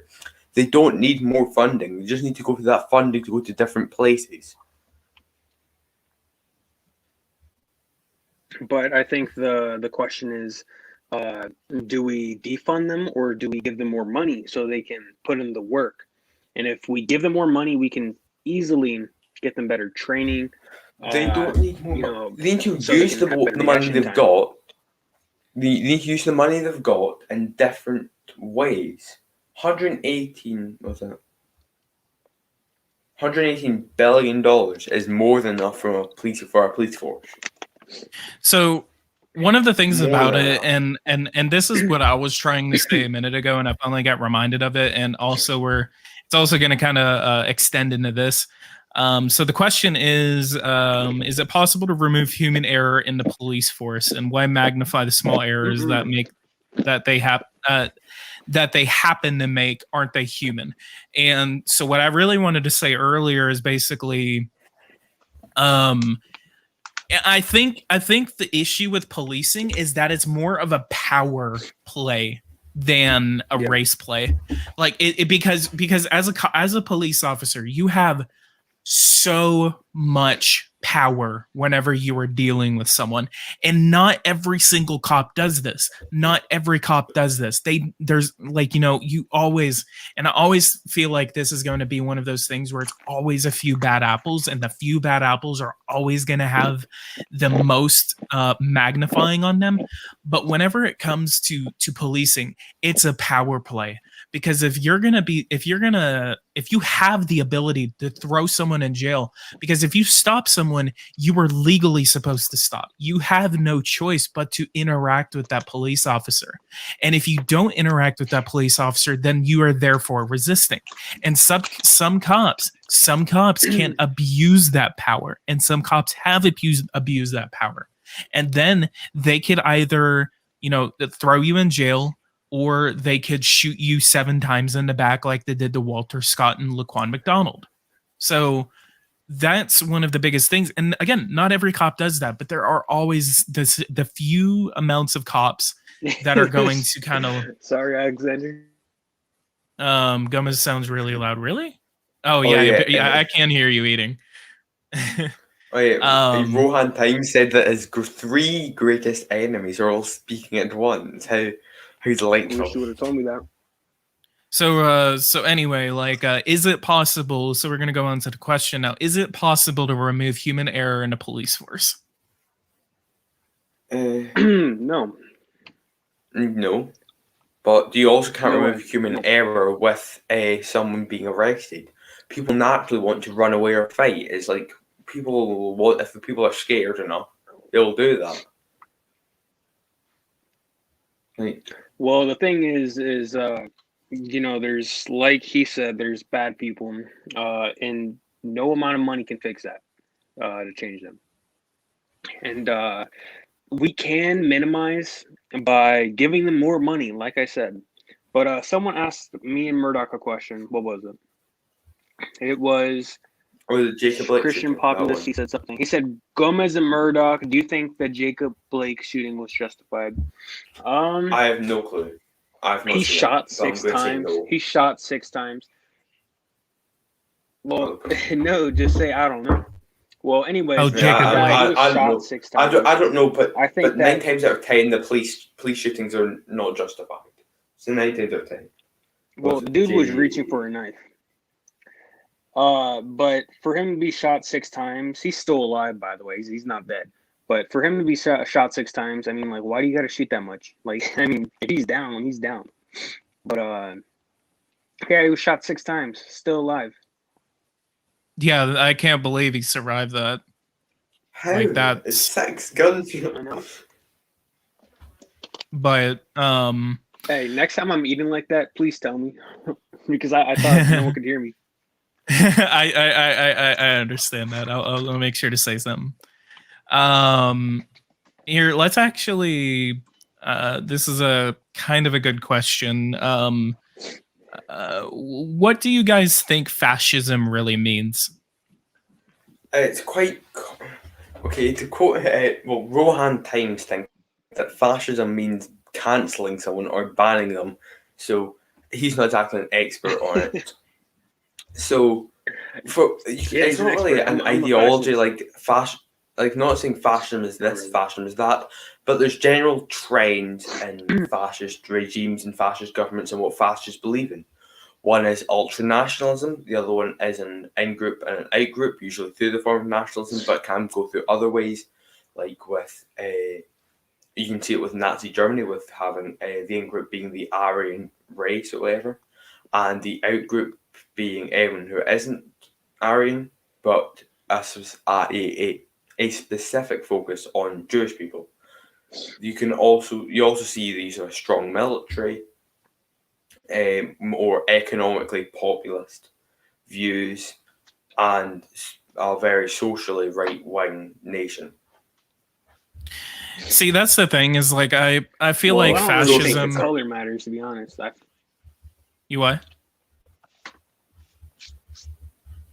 Gomez, what do you say? Me or Murdoch? I feel like fascism, when it comes to fascism, any color can be fascist. I mean, it's not really, based. Yeah. I mean, yeah, white people, the Italians and Germans are They were fascist and they were both white, but that's not the I mean, would you difference between consider black Italy white? fascist. Yeah, like yeah. Taiwan was ruled by a former fascist government until the 80s or something like that. So it's white not race. exclusive to white people. Sorry, it's not exclusive to race. Can you mute yourself while you're eating, Carlos? Yeah, but I'm not eating it. But yeah, He got Oh, no, to you're eat his just chips. crunching the packet. Crunching the they're packet. talking. Correct. It's not chips. Oh, it's gross. crisps. I'm just kidding. What is it? Gross. He- What? He said Takis, and I said gross. What the fuck is that? Oh, sorry. I'm a question. I'm like to Bro, swear. they're so good. Question. But I if you're think my communist, opinion you will on never be fat. able to taste it. Oh, I mean, can communists eat anyway? They never get food in the first place. Anyway, That was a joke. Well, why do that was a why do joke. socialist nations have a higher caloric intake than capitalist nations? Think about that. But about fascism, I mean, like, you know, like if you're gonna call someone a fascist, like, I mean, we could talk about Vaush here for a little bit because, like, Vaush, is it Vaush? Yeah, Vaush. Yeah, Vaush, like Vaush. It's Vaush.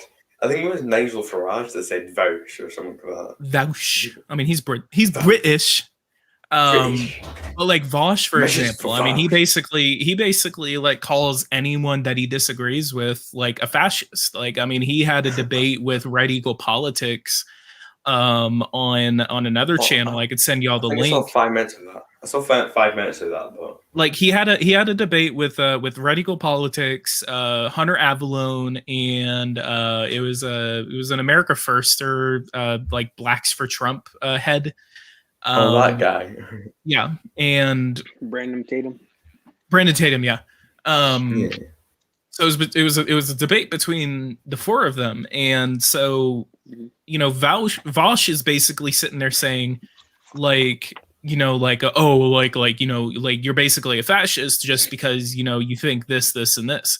And that's really what I feel like is, like, a lot of people now, like, use the word fascism, like, when you basically want, you know, you disagree with people. And, you know, I can't go 5 minutes without being called a fascist just because, like, I mean, I literally can't openly call myself a right-wing populist just because I don't want someone to get confused with, because they're going to go, oh, are you a fascist now? Like, Fascism and I think that's is basically fascism is the extreme of right-wing populism, essentially.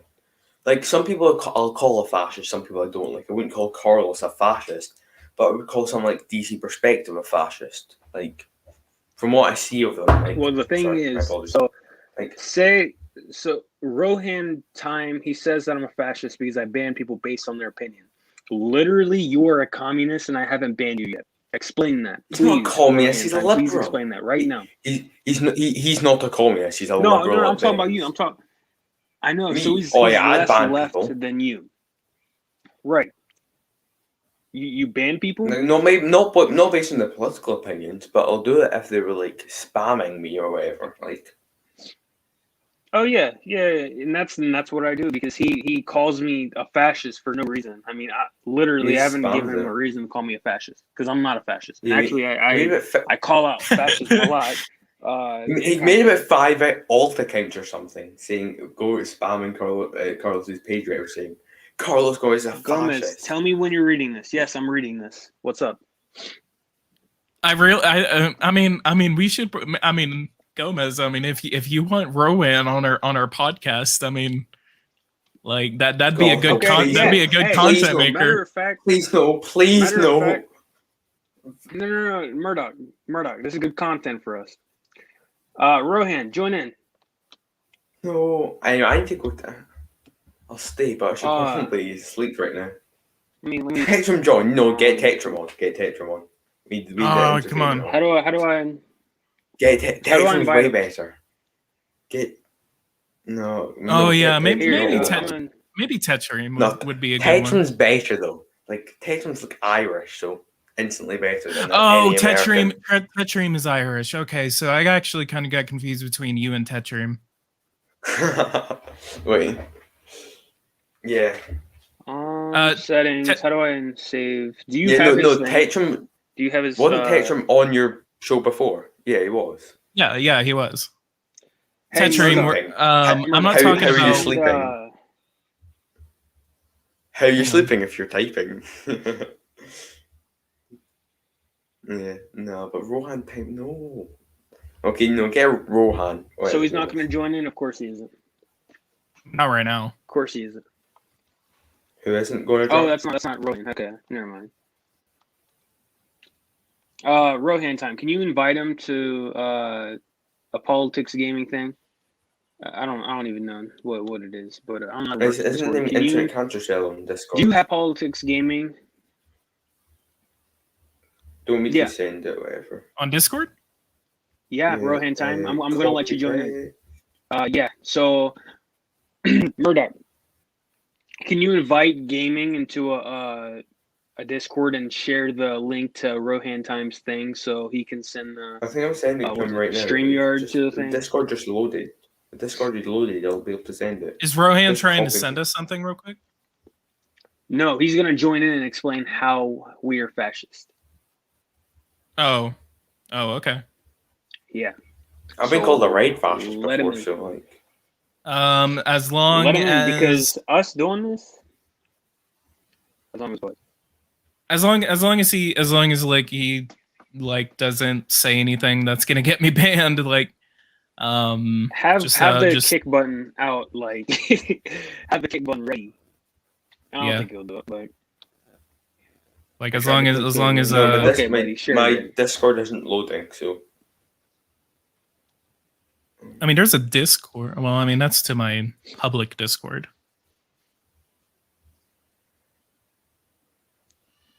I love Murdoch as a friend. You just said he was your worst enemy a couple Who? minutes ago. Who said that?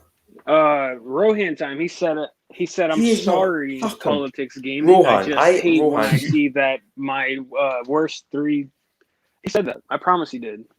I'll repent it, but Rohan, I can't. Oh, what snap. the fuck? You're a fucking liberal. Go away. No one likes you. Communist. Also, Um, Alexander, if communists don't eat, then why do socialist nations have a higher calorie supply than equivalent capitalist nations? Why does that happen if they have no food? Rohan? GenZ, Murdoch, and Go. So I'm somehow his enemy and his friend. Like, I'd rather him be. I wouldn't call him. I don't really care about him, honestly. Oh, Like, Murdoch. He said you're his friend. Oh, and his friend, like, oh. Oh, he Fucking doesn't have hell. a ground on the fascist. I can never be his friend because he's an I American. really want to ask that him about. discredits him.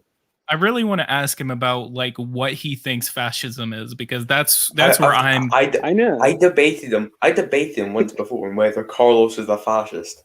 And Are we he gonna was get like, him? Are we gonna "No."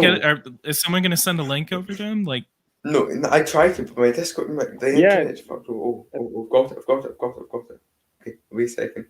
Rohan. Hey, one sec. I'm gonna invite him to our thing. One sec. Someone start a come on. conversation so people don't get bored. Okay, I've linked the StreamYard thing on our Discord. I'm talking about Okay. friends on Discord. Okay. On this frame, I've sent you the link. And Fucking cancer cell. oh, while I've been watching this, someone let unsubscribed. me add this clown as a friend. Oh. Okay. I know someone was 2 people unsubscribed to me, but like 5 people subscribed. So like, I'm at Yeah, 8K right now. Pretty. Yeah, proud. apparently a lot of people from your channel have been going over to my channel and subscribing. Like I've gained, like on the 1st of May, I was at 4,739, and then yesterday I was at 4,767, and then today I'm at 4,782. So I don't know if a lot of those are coming from your channel, but like I feel like it is. Talking about your stop probably- talking about your rookie numbers here. I'm on a whole 15 subscribers. Oh Just saying. wow. Okay. Bruh. Rowan. So okay, he I've sent left. him a link. Well, he Sent him a left. link. Who left? Rohan, he left? Oh, no. Yeah, Rowan like I've joined sent and him then a link. left. Send over. Rohan, are you still here? Clown boy? Okay, so Rowan, if you're listening to me right now, Okay. basically, Also, okay, wait. so I'm basically gonna give Rohan the rundown real quick while he tries to figure out what's going on. Rohan, just whenever you join in, just like if we're gonna have a discussion, just make sure you're allowing room for discussion. Don't talk over people. Don't use insults. Don't be derogatory. Don't condescend. I absolutely cannot stand condescension. So do not be condescending. So just if you're coming here to have a conversation, that's what we're here for. But if you're not going to want to have a conversation, then you will be removed from this live stream. So go ahead and join in whenever you're ready. But I just wanted to run that through. Wait, is that the call? Is that the call that we're on? The what? The ongoing call, is that with us? Someone just called the Discord. I think he thinks it's on Discord. I'm saying it. No, okay. So let me. Rohan, what we're doing is go to. It says really weird. You want them again? She's got that. Okay. I don't know how to work it. You got this. I sent it to him. Okay, cool. So Rohan, all you're gonna do is you're gonna click that link.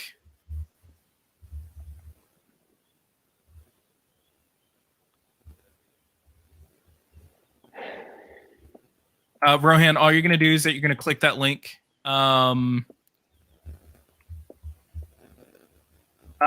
then you can turn your camera off. Like, I mean, we're not using camera right here, but I mean, I can turn mine on high. Like, yeah, but again, you look slightly in there for some reason. Yeah, like just point the camera away from you and then join in. I might head out in a bit because it's like I think I want to start wrapping up this live stream. So after we have this conversation with him, I think we should wrap this up. I'll just head now because I need to sleep. Okay. See you. Yeah. Bye. Okay. So yeah, all I had to do is just add you, so you should be able to hear us now, and you're on live stream now. I can hear you. So yeah. Okay. Okay. Explain how I'm a fascist. Okay, so basically, I don't know how to explain this, but like, of course you don't. Wait, here, you guys keep talking. Let me think. I have no idea what to say right now. No, because if you call me a fascist, you gotta back it up. Okay. Like that. So basically, so go ahead. I think the turning point of what really makes something fascist is if you censor, right? If you what? Censor. Sounds like you're saying censor. Okay, look, I don't censor you. Censor? Okay, you make multiple accounts to troll my community, and I have had multiple complaints about you. I know because you think like you're a rebel or something, like going against my propaganda. But I mean, like, come on, everyone has an agenda. Yeah. And the other day on Discord, you called me, and I quote, a good fascist, or a bad fascist. There's no good fascist. There's no bad fascist. They're just all evil. A fascist is a fascist. Talk louder because the stream can't. Yeah, the stream can't hear you. But how am I fascist? How are we fascist? Because, well, there's not the other two. It's just you. GenZ refuses to ban me. But since you banned me, that kind of makes you fascist. So, okay, hang on. Let me ask this. Like, so you're saying banning someone from a Discord makes them fascist? Oh, yeah, definitely. I'm Hitler level. Is that your definition of fascism? Comment section. So like me So like whenever you were saying all that stuff earlier, like if I were to have muted you for 300 seconds, does that make me a fascist?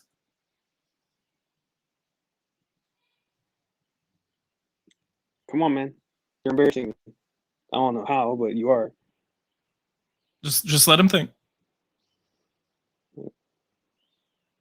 Taking a while now. I used to Now it's getting have awkward. trouble coming up, but if you're free to leave. I mean, it's not you don't have to discuss this. I mean, you can discuss this in another setting if you don't want to discuss this. Like, I mean, but like if you don't want to be here, you're free to leave. Like we're not I'm at least not pressuring you, Gomez. I would say not pressure him. Just let him. Oh no, I'm pressuring him. But I mean, like, this dude has been trolling my community for several months, and if you're gonna be calling me a fascist for several months, you should, have some evidence to back it up. But yeah, it is getting awkward now, and I don't know. I just thought that he was gonna be like actually have some evidence, and I was gonna be surprised if he had evidence. Because that's one thing. I mean, I would disagree that banning someone from a Discord or me muting someone that basically is calling other people fascist, because that's what you were doing in the chat earlier, is that you were calling other people fascists, and then just and I mean that's what we were having a conversation about earlier, is that basically a lot of these terms now, communist, fascist, a capitalist, anarchist, racist, especially the word racist. Like those words mean nothing now. They mean nothing now because people like that, and I'm not saying that you're a certain person, Rohan. I don't know you. I don't. This is the first time I'm ever hearing about this. Like, but and he left. But just to go on a broader point, and then I'll go ahead and let Gen Z in here. The thing about it is like words like fascist, racist, like those words are thrown around so much right now. And you can't have a solid conversation anymore without, throwing that. My phone short circuited during the call. So apparently it was technical issues on his side. So we could probably have this conversation later. But yeah, I mean, like words like that mean nothing now because people throw them around just because they feel like it, because they don't agree with people. And then so like apparently banning someone from Discord is being a fascist. Apparently muting someone on YouTube is being a fascist, and that's not what fascism is. That is not in any way, shape, or form what fascism is. I'll go ahead and let Gen Z into the conversation. And definitely. Okay. I need to ask Rohan something. Apparently, because he's called me a fascist a lot too. So I'm just curious. I've never banned you from anything. So is there any reason I'm a fascist or no? Because if that's your only argument, I would like to know the same thing, because I've been called a fascist multiple times. And you know what? I actually think that Hitler's victims would also be disappointed in you. They would probably call you an idiot, call you some pretty nasty names. I don't want to call you any names because I'm not like that. So Rohan actually said something. He said, "I think fascist is censoring." Also, Gomez, I don't hate you for your propaganda. I hate you for being a fascist. Again, we tried to have you on this. We had to have you on this live stream for you to explain why you think Gomez is a fascist. Why do you think? If you can't say it in voice call, that's okay. I understand, but. Like, I understand the social anxiety because it is a live stream. I understand that. I used to be like that. So if you could please say it in text in the chat before we leave today, if you could explain why you think that Gomez is a fascist, because simply saying, because I'll say it right here. I've studied World War II. I've studied fascism. Fascism is not censoring. Because if you're specifically saying that fascism is censorship, no, that is wrong, and you have no idea what fascism is. Fascism is essentially state corporations coming over into. So let me go ahead and simplify this. But they call it National Socialism. They called it National Socialism. So they call it a form of far right authoritarian ultra nationalism. That's a big thing, ultra nationalism. There's a huge difference between nationalism and ultra nationalism, which is characterized by dictatorial power, forcible suppression of opposition, and strong reglementation of society and of the economy, which came to prominence in the early 20th century Europe. So that's one thing. Gomez, are you an ultra nationalist? No. Like, are you an ultra nationalist? Are you? No. Okay, so I mean that blocks out one thing of. So he said Gomez literally tried to censor everything I said. Literally called him propaganda too. Called him propaganda. Yeah, you can call someone propaganda. That makes total English sense. And he literally banned me. The whole goal of banning me is to get him off of his discussions. Go ahead, Gomez. I don't hate Wait, BLM. but I his whole just call point out is the banning Hang on. radical sides. But Hang on, look, let Gomez talk. I still haven't got- you guys seen my the Amazing Lucas video when I call him? The what? Okay, you guys probably haven't seen that. That's fine. Probably not. Do you know who the Amazing Lucas is? The Amazing Lucas? I have not. He's a YouTuber. I called him, and he literally hangs up on you if you like destroy him, I guess. And he's banned my number. He's banned my cousin's number. He and like mind you that I'm not calling him a fascist, a communist, a racist. I'm not calling him no names. He just bans me for literal opinions. I don't do that to people. If that was the case, Murdoch would have been gone a long time ago. The fact that he's calling me a fascist when he has no evidence to back it up, it's annoying. I know people aren't that naive and dumb to believe anything he says, but yeah, I mean, I'm not a fascist. Gen Z, if you wanted to say something, go ahead and rejoin. I know you wanted to say something. I just wanted Gomez to have time to talk, and then I was going to allow you to talk. So if you could join back and say what you wanted to say. But let me go ahead and look. By the way, Seb, I would love to have you on this podcast if you want to join the Discord. If you guys are interested in being on this podcast in the future, I would love to have roundtable discussions. Huh? We should do that. I said that'd be cool. That'd be cool. We gotta do that. Yeah, I'd love to have you on too. I mean, you're a pretty good speaker. I could say so. I would love to have you on this podcast again, especially since we're planning on starting a podcast. So that would be awesome. Right, let's do but what's up, y'all? Just pop back in. Welcome, Glenn. America First is not ultra nationalist. I never said that America First was ultra nationalist. That's why I said there's a difference between nationalism and ultra nationalism. Do you think America First is fascism? No, I do not. And go ahead. Ultra nationalism, I feel like that's defending your country no matter what. I mean, like, you can love America and still call out things that they're doing and like how they're handling the border crisis. Like, you're not hating on your country for calling them out, and that's okay. You should be proud that you have the voice to speak out on issues like that. And I mean, yeah, you're not a America hater for calling out your country when they do stuff like that. And I've had this conversation before. I do believe that there is I mean, if you're going to call yourself a nationalist, if you're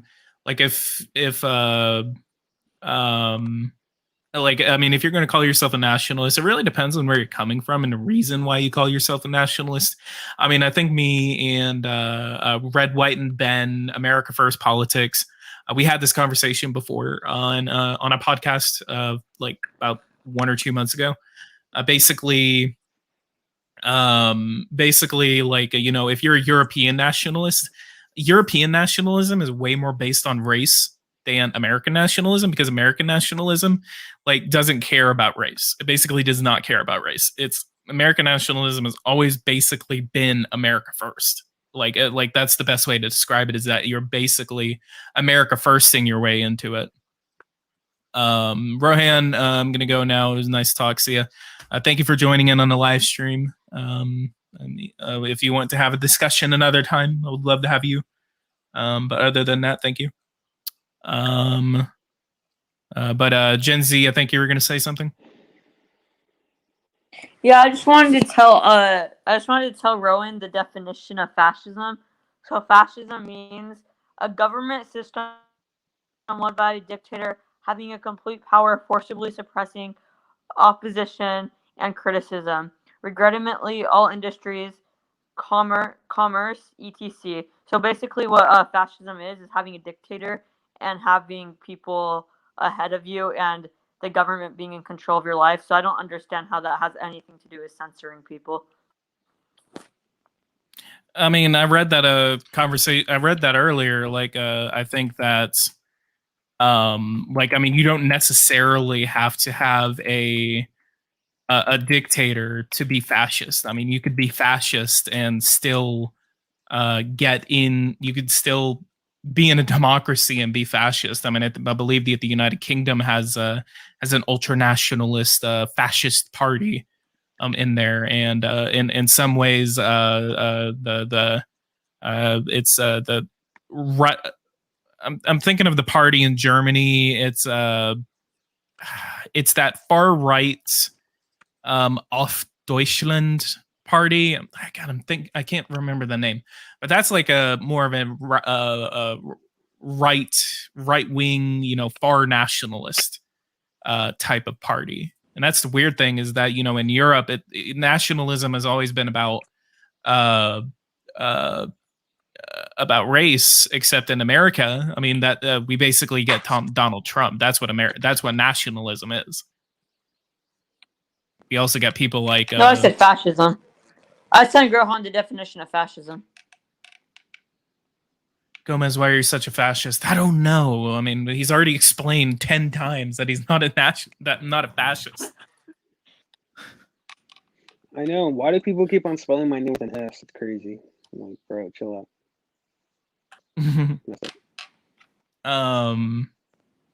Gomez is a white supremacist Latino. Oh my god. Who said Shit, that? America first. Oh, they're joking. He's drunk. I'm like, bro, he's drunk. Wait, really? I thought Rohan Time was being serious. I've actually been called that. White supremacist Latino. I've been called Uncle Juan before. Oh man, let me ask you a this. White liberal school. It's terrible. Let me ask you this. What's your thoughts on virtue signaling, white liberals? Like, what's your thoughts on just liberalism today? As if I could bring this into it, as a Hispanic, you're Hispanic, right? Yes. As a Hispanic man, like, what is your thoughts on that? Being a Republican, being a Hispanic Republican, what have you been through, like, just being in that demographic? So are you referring to like the white savior mindset? I guess. Is that what you're referring to? Okay, so that it is like at my school, when I first came here, like I said, it's a very majority white liberal school. They treated me like kind of like a god, I guess, and it was weird. They treat minorities like not just Hispanics, but like Black people, Asians, anyone else that's not a white person. They treat them like they're a god. But yeah, I've gotten a lot of hate for being on the right side. I've been called names. I've been called slurs just because I disagree on almost some subjects. But yeah, I mean, it's just like I used to be on the left. I used to be a BLM supporter. So did I. Ever since ever since I like leaned more to the right, I've noticed some more racism on the left. That's not to say that there's not racism on the right, because I've seen racism on the I right have a too, especially question. as a owner of my channel. What? Have they found your channel at your school? So no, but my fellow peers have. And I think one girl said she was gonna report it because I was recording my teacher, but I mean, that was like 2 months ago, and she hasn't said anything about it. So, I mean, I think I'm good on that. But yeah, so my They teachers did don't know at my about it, school, but so there's a lot of students who don't. Yeah, it's terrible. But yeah, If okay, so I think I thought about that earlier, like, you know, but I didn't want to, like, I guess, like say anything, or like just say anything if if it made you uncomfortable, like talking about that or anything, like, so if I ever like ask a question, you're absolutely free to say, like, I don't want to talk about that, but that's just one thing that I wanted to yeah, no, discuss. I don't get offended easily. Okay. Yeah, No, I'm offended easily. I'm cool. I'm the same way. Like, I mean, I can, you know, like, I've literally had conversations with actual fascists before, like actual Nazis, neo Nazis. Oh yeah, I know. And yeah, and like, I've never, like, I mean, like, it disgusts me to have those conversations, but you know, I can still have the conversation because I'm like, why do you think this? What do you think about this? What do you think about that? Like, I think it's important to have those conversations, even if you disagree with them, like, you know, immensely. But anyway, what I wanted to say is, like, you know, we've been streaming for 2 hours and 15 minutes. This is a pretty long stream. Didn't expect to stream this long. But I appreciate that Gomez and Gen Z have been here this entire time. But if there's any more questions, that we want to go through, then you can get featured on the screen. But if we're not really going to be discussing anything else, then we can wrap this live stream up. For those who are watching right now, leave a like, subscribe to the channel if you're new. If you want to see more conversations like this, join the Discord, and we can figure out a way to squeeze you into these podcasts so we can have these conversations. Seb, I would love to have you on. So that's always fun. It's good to have conversations with others. I absolutely agree. You're going to get featured here. So I agree with that.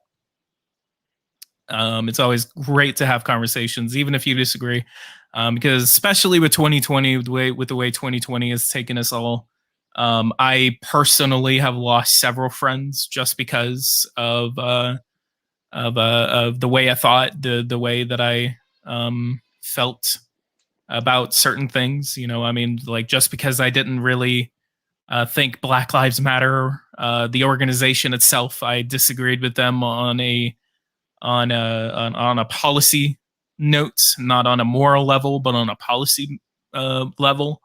And I lost friends just because I said that. And like, I think that's stupid. And I don't think that you should block out someone just because they disagree with you, because we all need to have conversations. Branislav Bihari, thank you so much for donating €2 to the stream. Watching's from Slovakia, very interesting stream. Yeah, thank you so much. I appreciate it. You guys want to donate? Donating is appreciated whenever you guys do that. And Gomez, tell us about your liberal teacher. Wait, a liberal teacher. Oh, which one I have two? But okay, so I have one that's like terrible, and I actually got kicked out of his class. So this dude was saying that Trump supporters they're not educated. I actually have a video if you want to go check it out. But he says that Trump supporters aren't educated, and he says that it is easier to brainwash people that don't know any better, which he's right. But he's also saying that to a whole bunch of people who don't know any better. So that was fun. But so I also wanted to get on the point about me being a fascist. So I've actually banned fascists, not because they were attacking me, but because they were saying really racist stuff, and that makes me look bad as a creator. And like, I don't want Yeah. that attention on me. I don't want people thinking that I'm a neo-Nazi Latino. I don't know. I just don't like that type of energy, and I don't want it to be around me. Racism, white supremacy, black supremacy, even. I mean, I just don't like racism on my channel. And I mean, me being a creator, I've seen that conservatives and Republicans do have extremists. And like I said previously, a couple hours ago, that we do have to call out those extremists, or we're just gonna look like hypocrites. But yeah. Yeah, and I think it's but that's one of the weird things. And that was actually one of the videos I've seen from your channel. And was that like you recorded that, right? Like The teacher one, right? Yeah. Yes. Yeah, both of them. Yeah, I recorded those. and he was just and I would need to read it. I would need to watch it again. But I see, that's one of the things that I have on, like, I mean, I want to go to college for this. I mean, I want to go to college for political science. But what I'm really afraid of is whenever I go to college, like, I'm not afraid of the people. I'm not afraid of the people. I am ready to have a conversation with people there to explain why I feel the way I do, to explain and have conversations. But what I am afraid of is that I'm going to go to school and I'm going to find a teacher that is basically going to be like, I don't care what you think. You need to write your paper in the specific way that I feel about it. And if you do anything that is left of center, left of left, or even, then they're going to fail me just because, I have a disagreement on them on various issues. So that's I actually had a sorry. Go ahead. I actually had a assignment that was anti Second Amendment, and I wrote it told us to write the cons of the Second Amendment, no pros. I was like, why not have the pros on it? Instead of writing the cons, I wrote all the pros, and I failed the assignment. And that's when I was like, okay, you know what, this is I gotta start recording this dude, expose him, because every single day he was obsessed with Trump. The dude even said, he was like, "Oh, did you guys hear The Rock endorsed Biden? That's how you know Biden's gonna win." And this guy's the same guy who said that Russia hacked our election and that's why Trump won. But then he's also going to be condemning the riots at Capitol Hill. Once again, those were stupid. It wasn't going to change anything. But I mean, it's the hypocrisy, and that's what we need to change. and especially whenever you're doing it that young, and like going into the 2016 election, like I was like, wearing a Trump shirt. I was bullied a lot by a lot of people just because, they knew I was a Trump supporter. And, people were walking around with Bernie shirts, and then they weren't getting harassed the same way that I was. And I think it's stupid that people now are so ignorant of just politics in general, and they only look at one thing. They only look, oh, it's because Donald Trump said this, because the media says this, or because my parents say this about Trump or something like that. And I think it's ignorant that a lot of people now, especially young people, like, don't really have an opinion on it. And I know plenty of people that basically effed off of politics for the longest time until, a big event happened, like the 2016 election, or George Floyd basically getting a knee on his neck for 9 minutes or 5 minutes, or depending on who you ask. And that's what I think is hypocritical, is because a lot of people basically now don't give a crap about it, because they're like, oh, I mean, like, this and this. And then those same people, whenever, a George Floyd incident happens, or whenever, something like the 2020 election in its entirety happened, and they basically came out and said, like, if you don't think the way that I do, then you're a piece of crap, you're a Nazi, you're this, you're that. And I think that is stupid. I think that is stupid that a lot of people basically didn't give a crap and then have the gall to turn around and say that you need to think the way that I do or else we can't be friends. And I think that is, frankly, that disgusts me, in all honesty. Yeah. I've lost a lot of conservative friends, a lot of liberal friends, just because I had an unpopular opinion, okay? That Chauvin and Floyd's dealer should both be charged with manslaughter. And that was my opinion. And literally, I lost friends from both sides. They were like, "Oh no, Floyd's dealer didn't have anything to do with it," or "No, Chauvin kneeling on him didn't have anything to do with it." I'm like, "No, it was." I believe if if you look at his past, Floyd has overdosed several times. It's not a coincidence that he died the I don't know, what was it, like, eighth time that he overdosed. Um, but I do believe that Chauvin, he doesn't deserve, what was it, first degree and second degree? Well, is that the charges that he got? It was And third degree manslaughter, murder, but second degree manslaughter, and hang on, let me actually look it up.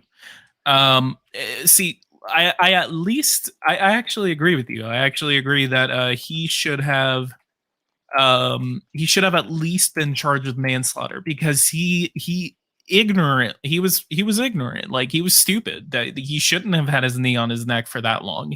There was a lot of mistakes that he made. Like that, the lady that shot Dante Wright, she should be charged with manslaughter because she irresponsibly discharged her weapon whenever she wasn't supposed to, because she said taser, taser, taser, and shot a bullet into his side. And then Derek Chauvin basically sitting on this guy's neck for 9 minutes, and yeah, I mean that is a solid manslaughter charge.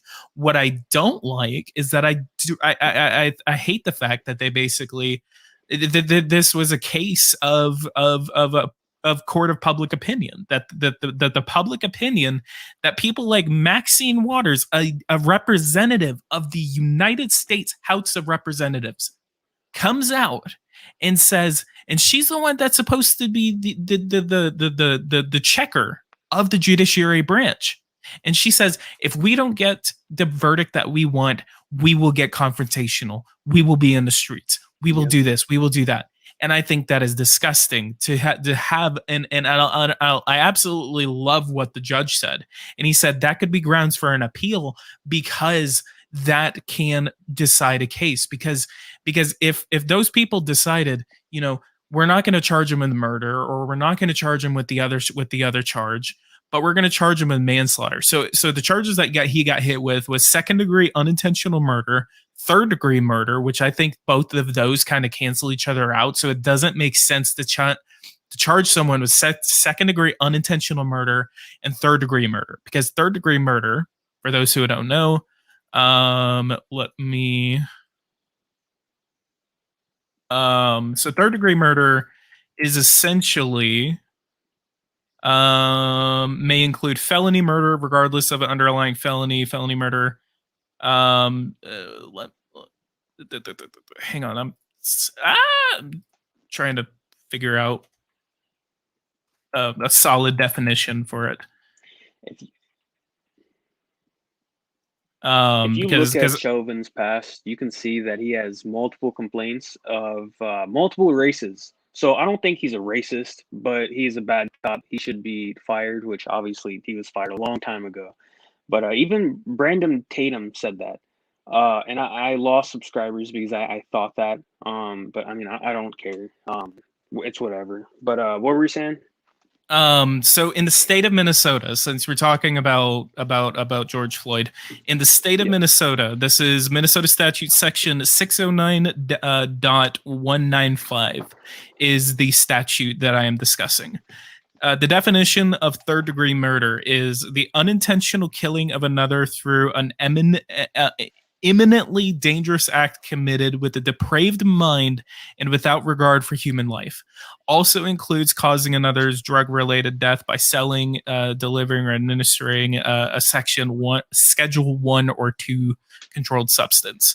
And the penalty is up to 25 years in prison, or a fine of $40,000. So charging him with third degree murder, but then second degree unintentional murder, that doesn't make sense. And I have a family member who was a chief of police, and he even said that it doesn't make sense to charge him with two counteracting charges because because one of those charges is probably going to fall off in an appeal because you're basically and the chief of police family member basically double jeopardy. It would be unconstitutional to throw him into jail. 100%. Yeah, it would be unconstitutional to throw him into jail on all three of these charges because you're basically charging him with the same crime, because you can't say it was third degree unintentional murder, but then say that he did it on a depraved mind and without regard for human life, because he wasn't really doing it because he didn't. I mean, you could say so. I mean, you could say that. I mean, but one of those charges is going to fall off. I really feel like one of those charges is going to fall off because you can't really say, you know, he did it with a depraved mind and then on the other side say he did it unintentionally. And because manslaughter, because basically third degree murder and manslaughter is the same thing. That's the thing about it. He's in Oak Park Heights prison. Minnesota's only maximum security prison is Oak Park Heights. You get laid out of your cell for 1 hour a day. Yeah, he actually got sentenced to solitary confinement for 23 hours a day. That's, oh, man. When is the latest it can be appealed? Usually it depends on how fast the court wants to fast track that case. It could take maybe a couple of months. It could take the same amount of time that it did for this to get into court, or it could take several years, 5 years maybe. I mean, appeals, whenever it comes to appeals, they basically stay in jail for their time while their appeal goes to court. And if their appeal is taken into consideration, then, which Derek Chauvin's case is very likely to go to appeal, it just depends. It just really depends on who gets the case, like how fast they want to get the appeal to go through. And I mean, if you get a really bad judge or something like that, then the judge could basically like make it, like force it to take forever and then throw it into the back end. That way, like, you know, he's basically rotting in prison for as long as possible before his appeal is taken into consideration. But then whenever his appeal is taken into consideration at that point, then it's going to take several more years for that appeal to go through. So it really depends. Wow. Yeah, I mean, like I said before, he should just be charged with manslaughter. And honestly, I don't think he's going to survive prison. I'm not even gonna lie to you, man. He's probably not gonna survive prison. But them not taking the drugs into consideration, the dealer, that's clownery. I just feel like it's a clown world. In a way, worked together to in a way they worked together to actually like kill Floyd. Floyd wasn't innocent, but like I feel like, you know, people bring up his past. I'm like, okay, well, Kyle Rittenhouse, he has he punched a girl or slapped one of the two. And I'm not defending that, but I'm just trying to, you know, call out the hypocrisy of defending Kyle Rittenhouse even though he has a past, but also calling out Floyd's past. But yeah, I mean, we have to call out every single hypocrite out there. If not, we're never gonna be like a united nation, I guess. But I don't know. But yeah. Yeah, I get that too, because it's basically like, especially on the right, like I think I see the right doing this more, is basically where the right is basically like, I've been saying right and basically a lot. I need to shut up. Anyway, my point is basically it's always about, you know, owning the other side, because it's if you know, the liberals do something and then the right thinks that it's okay because because I mean we're seeing that right now with Congress because you go through 4 years of total resistance from the Democratic Party and liberals in the country, and then that gets flipped over. The Democrats have control over have a basic trifecta right now. If you consider the Senate a trifecta, and then you could. And the Republicans are basically, and especially a lot of boomer cons, I call them. I think a lot of people call them boomer cons. Boomer cons are basically like, oh, like since we're the resistance, we're the people who are going to resist the Biden administration or something like that. So it's, I don't know, just because one side does it to you, like whenever you take power, and that's one of the things is because they look at what's been going on in the past several years because the Democrats were total resistance. And then instead of whenever the Republicans take power, they want to enact their revenge and then say like, haha, like we're going to go on with all this stuff without you because you did this to us instead of actually wanting to work together. And I think that hurts us a lot in the end. And I mean, I think the best way to unify us right now is basically like another 09/11 or December 7th, like that. Like that's really going to be the only time that a lot of people, I mean, 90% of the nation is going to rally around the flag again. And I think it's just like what we're doing right now is not going to help us in the end. And we really need to just look at it and then just come together in some way, somehow, before something like that happens. Because if we're not together and then, something like that happens and then we look at, what's going to happen after, are we still going to be unified by the end, or are all of us going to rally around a flag after that? Which, I mean, in most cases, we usually have, but there's been plenty of times like in 1968, for example, where there was a lot of things happening and we never really unified. Yeah. I also I see a comment. It says, you believe the election was stolen, right? I also get like a lot of hate for that because I haven't seen any evidence. And then when I ask people like, yeah, I mean, I'd love to see evidence. They don't show me any evidence. I'm like, okay. And then they get mad at me. I'm like, bro, just, okay, calm down. I mean, but again, like this is when it comes to calling out the left's hypocrisy. They all they did for 4 years was claim Russia hacked the election. And if you're going to believe that for 4 years, and AirPods are dying. Can you hear me? Yeah. Okay, sorry, my AirPods just died. Anyway, if you're going to believe that Russia hacked the election for 4 years and that's why the liberals lost in 2016, Democrats lost in 2016, then you can't really say that they're crazy, the people that was rioting. I mean, don't get me wrong, the riots were bad. People that think the election was stolen, well, at least people who don't give any evidence, because I haven't seen any evidence. And I've lost friends for that too. I'm like, bro, just please show me evidence. This dude said boo, a dislike, and unsub. Yeah, like I mean, I was gonna go ahead and say something about it. I mean, I'm kind of with you. I mean, whenever the election conspiracy started up, I looked at the evidence. People were sending me videos of people like copying ballots and then like in front of each other, and they're just like, oh well, I mean, that's like people are watching it, the election workers are watching it, and they're not doing anything, and they're filling out ballots and all that. For one thing, that's called ballot transcribing. We had a discussion about this on the previous live stream. We don't need facts, we have common sense. So Karen, ironically, I'm gonna say it right now. There's no evidence. I mean, if you could show me something that is not from a third party website, where the website was built after the election conspiracy started, then we could probably have a conversation about this. But no, fraud did not happen in the election.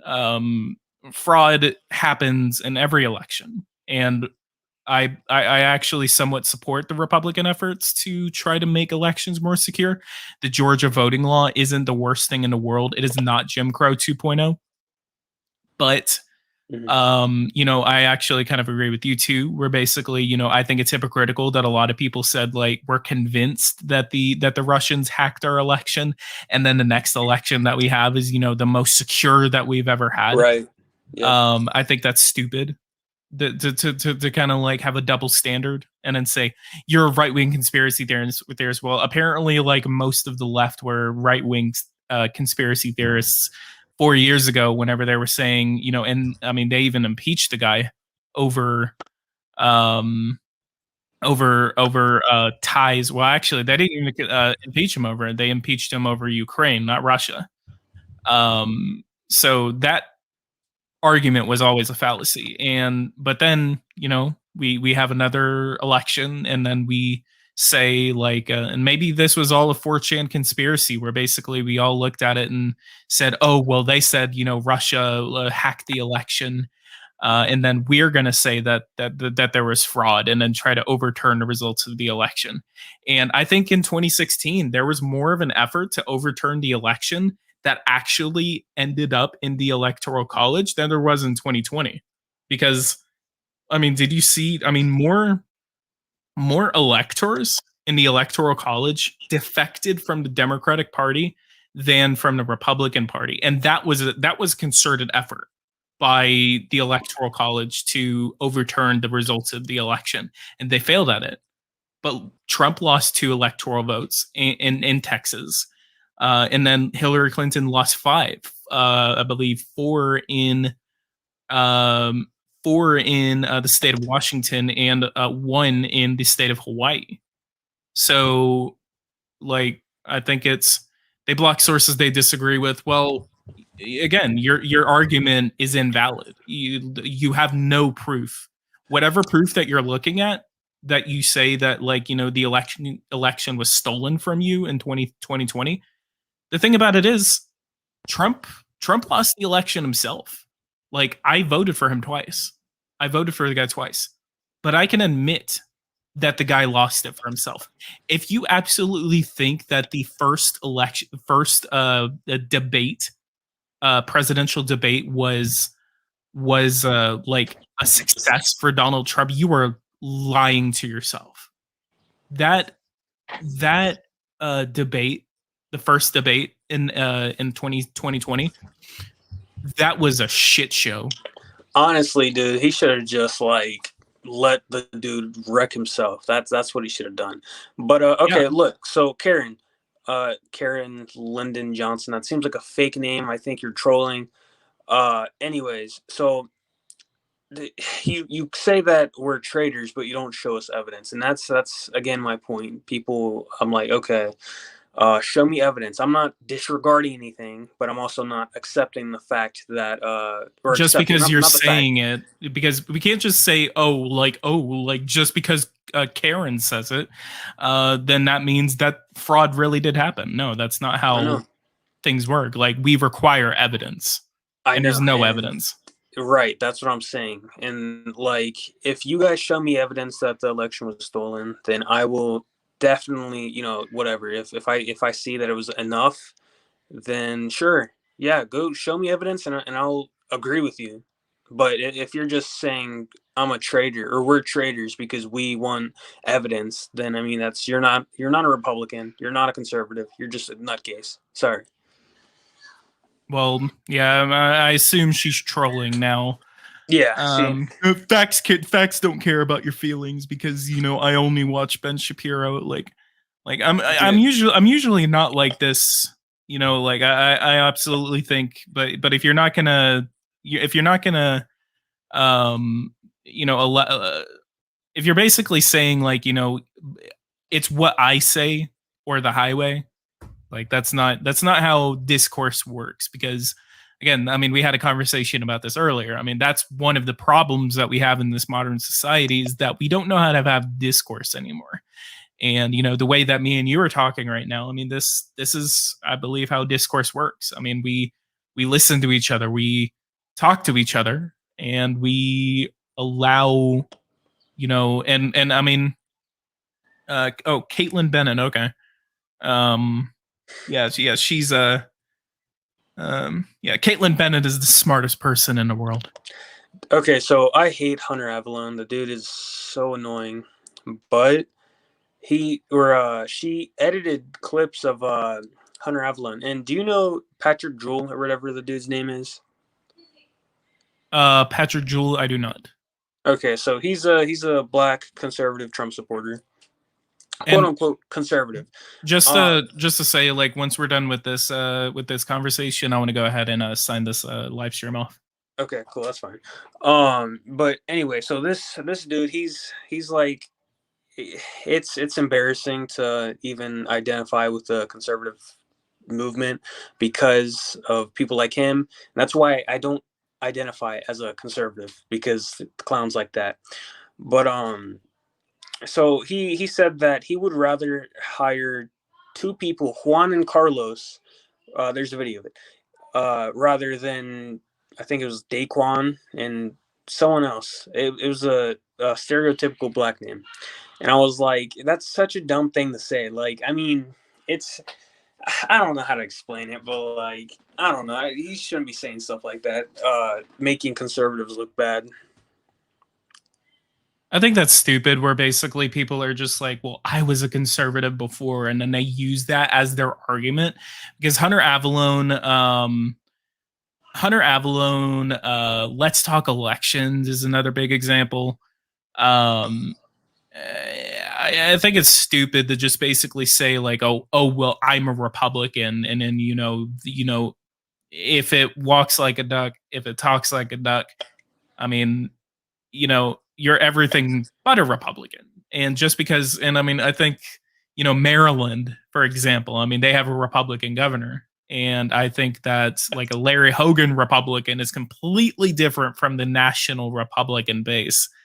Because like like New Hampshire, Chris Sununu is not your traditional Republican. Larry Hogan is not your traditional Republican. So to sit there and say like, well, I'm a Republican or something like that, like Hunter Avalon is, I don't even know. I followed him for a little bit, and then I kind of stopped following him, especially after he kind of just said like, oh well, Republicans are like the worst thing in the world. Like, yeah, I know. And again, in one of my videos, I explained the downfall of Hunter Avalon. And in one of the clips, he went on Tim Pool, and he said that he would rather see an article than actual video evidence. I'm like, bro, what? Who would choose? I know. Him and Vosh were basically doing that because they were basically pressing Red Eagle and the other guy, I'm forgetting the guy's name again. They were basically saying like, well, we have articles of this, and this.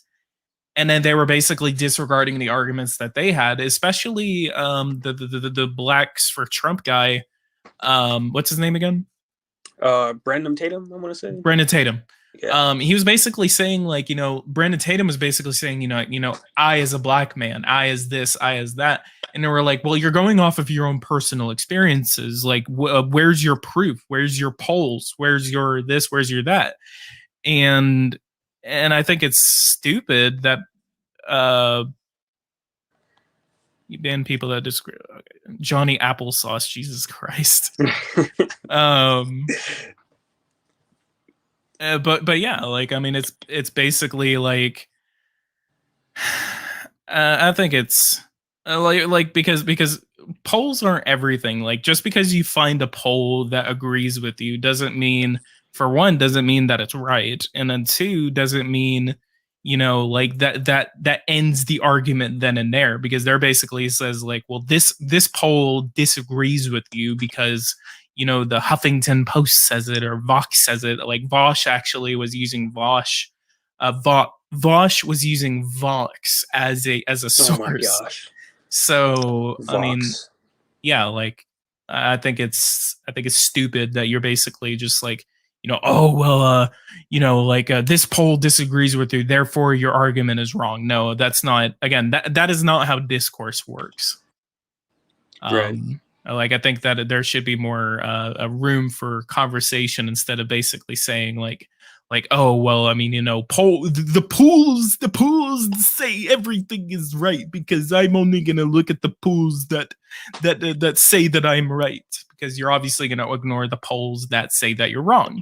Mm-hmm. So, and it's like, for example, like news outlets like CNN, like they go to a majority Democratic county, and they say they base it on America. They're like, oh, the 78% of voters say that they won't vote for Trump, like stupid stuff like that. Because I guarantee you never voted for in that poll. I mean, anyone yeah, I've actually I've never been contacted by a exactly. polling That's my station. point. That's my point. That's what they do. They like I guess faking votes. But yeah, so but I'm gonna go ahead and we've been streaming for nearly 3 hours now. I know. I know. I apologize for this stream going No, you're through, but good. we got a lot done. I mean, this is a pretty good stream. 300 people have watched the stream, so I appreciate everyone that has come onto the stream to listen to us. We're gonna try to shoot to do this on a new channel every Saturday. Gomez, I appreciate that you were able to come on today. GenZ, Patriot, and Rowan, I appreciate that you guys were able to join us today. Very good conversations that we were able to have. So if anyone else is interested in joining in on these podcasts, I do have my own separate podcast every week, and I will be shooting to do, I guess, 2 podcasts every week. One in the middle to the beginning of every week, and then one on Saturday, which is going to be with Gomez and GenZ Patriots. So I do appreciate everyone again joining in on this live stream. If you have not subscribed to the channel, if you are new, I do like to America First Politics again. Thank you for joining in on us earlier. It's been a long stream. I forgot who was on here. But again, Gomez, I appreciate that you were here. I look forward to having you on future live streams. And I look forward to being on the live stream that we're going to start. So I'm going to make sure that my followers are able to watch that too. But yeah, guys, thank you so much. And I think, I've gotten plenty of subscribers on this live stream too. So everyone that is just now subscribing, big shout out to y'all. So again, guys, leave a like, subscribe to the channel if you're new. If you guys want to see more content like this, hit the bell notification icon so you don't miss anything like this. And I will see you guys in the next live stream. I'm going to try to get more Power and Revolution content out soon. I'm going to try to get it out this week. So look forward to that. I promise you guys that I will get that out this week. But other than that, guys, thank you guys so much for watching. I'm probably going to be using StreamYard a lot more. But again, leave a like, subscribe to the channel if you're new. I'll see you guys in the next one. Thank you guys so much for watching, and take care.